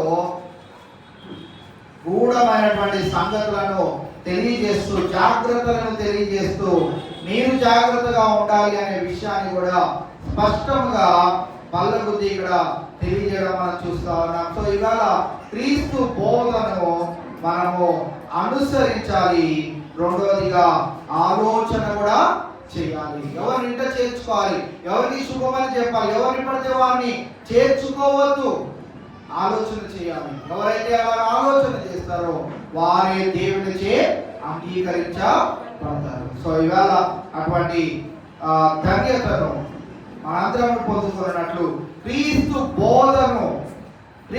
బోధ వైపు ఆకర్షితులమై, అది మనకి ఇబ్బందికరంగా ఉన్నా, బాధాకరంగా ఉన్నా, మనకు అంత ప్రోత్సాహకరంగా లేకపోయినా, మన సమస్యలు తీర్చేదిగా లేకపోయినా, ఎలా ఉన్నా కానీ ఆ బోధ వైపు మనం ఆకర్షితులు అవ్వగలిగినట్లయితే మనం నిశ్చయంగా దేవుడు యేసుక్రీస్తు ప్రభువు ఏదైతే వాగ్దానము చేసి ఆయన ఈ లోకాన్ని విడిచి వెళ్ళాడో అక్కడికి మనము చేరగలుగుతాం, ఆ ధన్యతను మనము పొందుకోగలుగుతాం. నిశ్చయంగా పరిశుద్ధాత్మ దేవుడు ఇది నా వాక్యం విన్న మనందరికీ అటువంటి స్థిరత్వాన్ని దయచేయను గాక. ప్రార్థన చేసుకుందాం. ఒక నిమిషం మన తలలో వంచుదాం. మోకరించగలిగిన వారు మోకరిద్దాం. ఒక నిమిషం మౌనంగా ప్రార్థన చేద్దాం. ఏ బోధ ఇన్ని దినాలు మనం వింటా ఉన్నాం? ఎలా ఉంది మన ఆత్మీయ పరిస్థితి? ఎలాంటి స్థిరత్వంలో మనం ఉంటా ఉన్నాం? ఏం వినడానికి ఆసక్తి చూపెడతా ఉన్నాం? ఏం పొందుకోవాలని మనం ఆశపడతా ఉన్నాం? ఈ లోక సంబంధమైనవా లేకపోతే పరలోక సంబంధమైనవా అనే విషయాన్ని మనం ఈవేళ ఒక నిమిషము మౌనంగా ప్రార్థన చేసుకుంటూ, అయ్యా ఈ లోకంలో ఏది శాశ్వతము కాదు, పరలోక సంబంధమైనవే శాశ్వతము కనుక ఆ శాశ్వతమైనవే నాకు కావాలయ్యా. ఒక నిమిషం మనం ప్రార్థన చేద్దాం. క్రీస్తు బోధను నేను అనుసరిస్తాను, విడిచిపెట్టను, అదే నాకు తృప్తినిస్తుంది అని దేవుడి దగ్గర ఒక విన్నపం చేసుకున్నాం. ఇన్ని దినాలు ఏదేదో వినాలయ్యా, అది నిజమైన బోధ కాదని ఈ దినాన తెలుసుకోగలిగాను. నేను నా కుటుంబము శాపగ్రస్తమైనటువంటి పరిస్థితిలో ఉన్నట్టయితే దయతో దాని నుంచి విడుదల కలుగు చేసి మాకు నెమ్మదిని దయచేయాలి, విడుదల దయచేయాలి, నీ దీవెన దయచేయాలి. ఒకసారి దేవుని ప్రాధేయపడదాం, దేవుని అడుగుదాం, దేవుని కోరుకుందాం. నిశ్చయంగా ఇవాళ ఎవరైతే అడుగుతున్నారో క్రీస్తు బోధ యందు నేను నిలిచి ఉంటాను, అబద్ధ బోధకులు నా ఇంట చేర్చుకొనను, వారి దుష్క్రియలో నేను పాలిభాగస్తులు అవ్వను అని ఎవరైతే నిజంగా తీర్మానం తీసుకొని ఉన్నారో దేవుడు వారి జీవితాల్లో అద్భుత కార్యాలు నేను చేయలేన్నాడు. నువ్వు అడగక మునిపే ఆయన కార్యాలు చేయడానికి సిద్ధంగా ఉన్నాడు. ఇన్ని దినాలు నువ్వు ఆచరించిన ఆ యొక్క బోధను విడిచిపెట్టి, అయ్యా నీ బోధను అనుసరిస్తాను, నీ బోధని నేను వింటాను ఎవరైతే తీర్మానం తీసుకుంటారో మీరు ఆయన మీ కుటుంబాలలో సకల విధములైనటువంటి సఫలతలు మీ హృదయ వాంఛలను తృప్తిపరచునైనా ప్రార్థన చేసుకున్నాం. ఎవరైతే మౌనంగా ప్రార్థన చేస్తున్నారో దేవుడు ఈ దినాల వారికి సమాధానం కూడా సిద్ధంగా ఉన్నారు.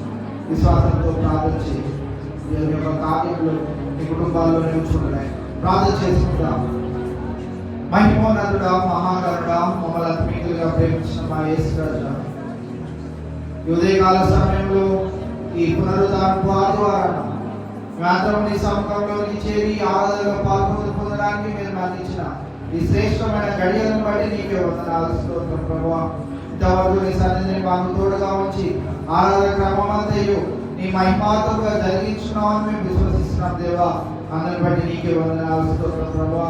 నీ వాక్యం ద్వారా మాతో స్పష్టంగా మాట్లాడిన ప్రతి ఒక్క మాటను బట్టి నీకే వందనాలు స్తోత్రం ప్రభువా.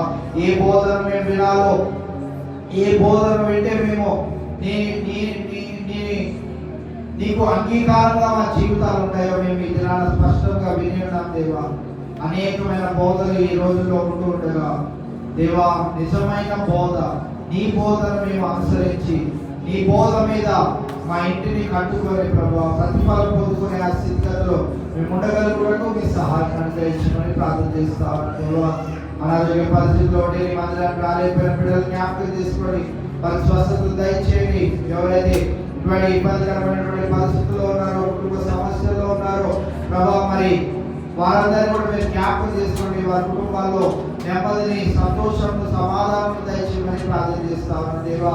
అదే విధంగా ప్రభావ, మరి ఇది కానీ ప్రభావ, మరి నీ మందిరం వచ్చి ప్రభావ నీ వాక్యాన్ని వినడానికి ప్రభావ నీవు మాకు ఇచ్చిన ఈ గొప్ప అవకాశాన్ని బట్టి మీకే లేనటువంటి వందనాలు స్తోత్రం తెలియజేసుకుంటూ దేవా, ఇది నా సండే స్కూల్ బిడ్డలు కూడా బైబిల్ ఫెయిర్ అని ఒక కార్యక్రమాన్ని జరిగిస్తూ ఉండగా ప్రభా, అందరూ దానిని తిలకించి ప్రభా, మరి పిల్లలు కూడా ప్రోత్సహించి వారు సంవత్సర కాలం మంది నేర్చిన పాఠములను ప్రభా వారు వివరించగలుగుటకు తగిన జ్ఞానం మీరు అనుగ్రహించమని ప్రార్థన చేస్తాను దేవా. ఇవాళ ప్రభా, మరి ప్రవీణ్ శ్రీశాలకు ఇచ్చిన మరి యొక్క వివాహ వార్షికోత్సవాన్ని బట్టి నీకే వందనాలు స్తోత్రం ప్రభా. మరి రాబోయే వారంలో జరగబోయే కార్యక్రమాలన్నింటిలో కూడా నీ సహాయం అనుగ్రహించమని ప్రార్థన చేస్తాను దేవా. మరి అలాగే ప్రభా, మమ్మీని పెద్దమ్మని ప్రభా నీవు ప్రభా, మరి ఆంధ్ర ప్రాంతంలో వారు వెలుచుండగా మీ సన్నిధిని వారికి తోడుగా ఉంచండి, క్షేమకరమైనటువంటి ప్రయాణం దయచేయండి, తిరిగి వచ్చి వారిని కృత్యాన్ని భద్రపరచుకోమని ప్రార్థన చేస్తాను దేవా. అదే విధంగా ప్రభా, మరి మా సంఘంలో ప్రతి ఒక్క కుటుంబాన్ని నువ్వు జ్ఞాపకం చేసిన ప్రతి ఒక్క మేలు కారణం బట్టి కూడా నీకే వందనాలు స్తోత్రం ప్రభా. ఈ వేళ నీ వాక్యం వినడానికి ఆసక్తిగా వచ్చిన నీ బిడ్డల బట్టి నీకే వందనాలు స్తోత్రం ప్రభా. వారి హృదయ వాంఛలు ఏవైతే ఉన్నాయో ప్రభా, వాటన్నిటిని తీర్చి తృప్తిపరిచి మీరే మహిమ ఘనత ప్రభావాలు పొందుకోమని ప్రార్థన చేస్తామని దేవా. మీ బిడ్డలు తిరిగి వారి గృహాలకు వెళ్తుండగా మీ సన్నిధిని తోడుగా ఉంచండి. సురేష్ నవనీతల యొక్క కుటుంబంలో కూడా చేసిన గొప్ప కార్యాన్ని బట్టి నీకే వందనాలు స్తోత్రం ప్రభా. చక్కనైనటువంటి కుమార్తెలతో వారి కుటుంబాన్ని దీవించాలని బట్టి నీకే వందనాలు స్తోత్రం ప్రభా. ఇంకా నీవు దాక్షించిన వేదతో కుటుంబాన్ని తృప్తిపరచండి. అలాగే చేయవచ్చిన నీ బిడ్డలందరి పైన నీ యొక్క కళ్ళ దృష్టిని ఉంచి నీ దీవెన ఆశీర్వాదాలతో ప్రతి ఒక్కరు తృప్తిపరిచి మీరే మహిమ ఘనత ప్రభావం పొందుకోవాలని ప్రార్థన చేస్తూ ఈ ప్రార్థన ప్రభు యేసు నామములో అడిగి వేడుకుంటున్నాం మా తండ్రి. మన పరమ తండ్రి అయిన దేవుని యొక్క ప్రేమ, కుమారుడైన యేసు క్రీస్తు వారి యొక్క కృప, పరిశుద్ధాత్మ యొక్క నిత్య అన్యోన్య సహవాసము తెలియని సకల పరిశుద్ధులకు చంటి బిడ్డల నుంచి వృద్ధుల వరకు సదాకాలము తోడేంటి నడిపించును గాక.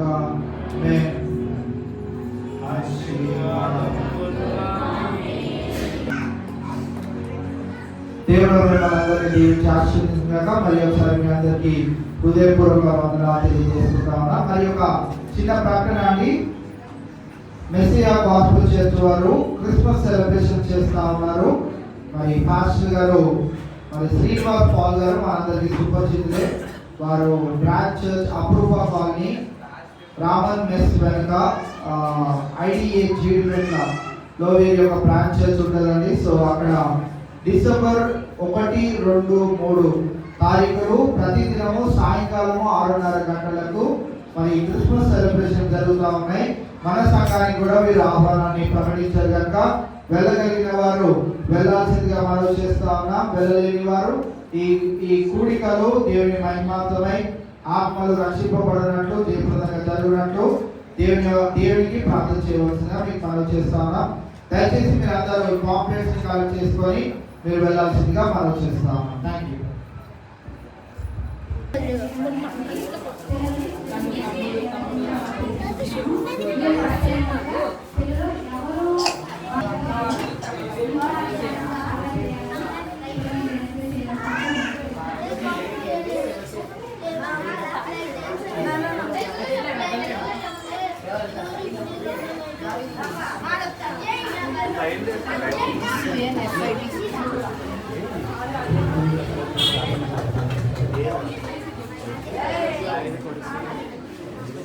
Sambil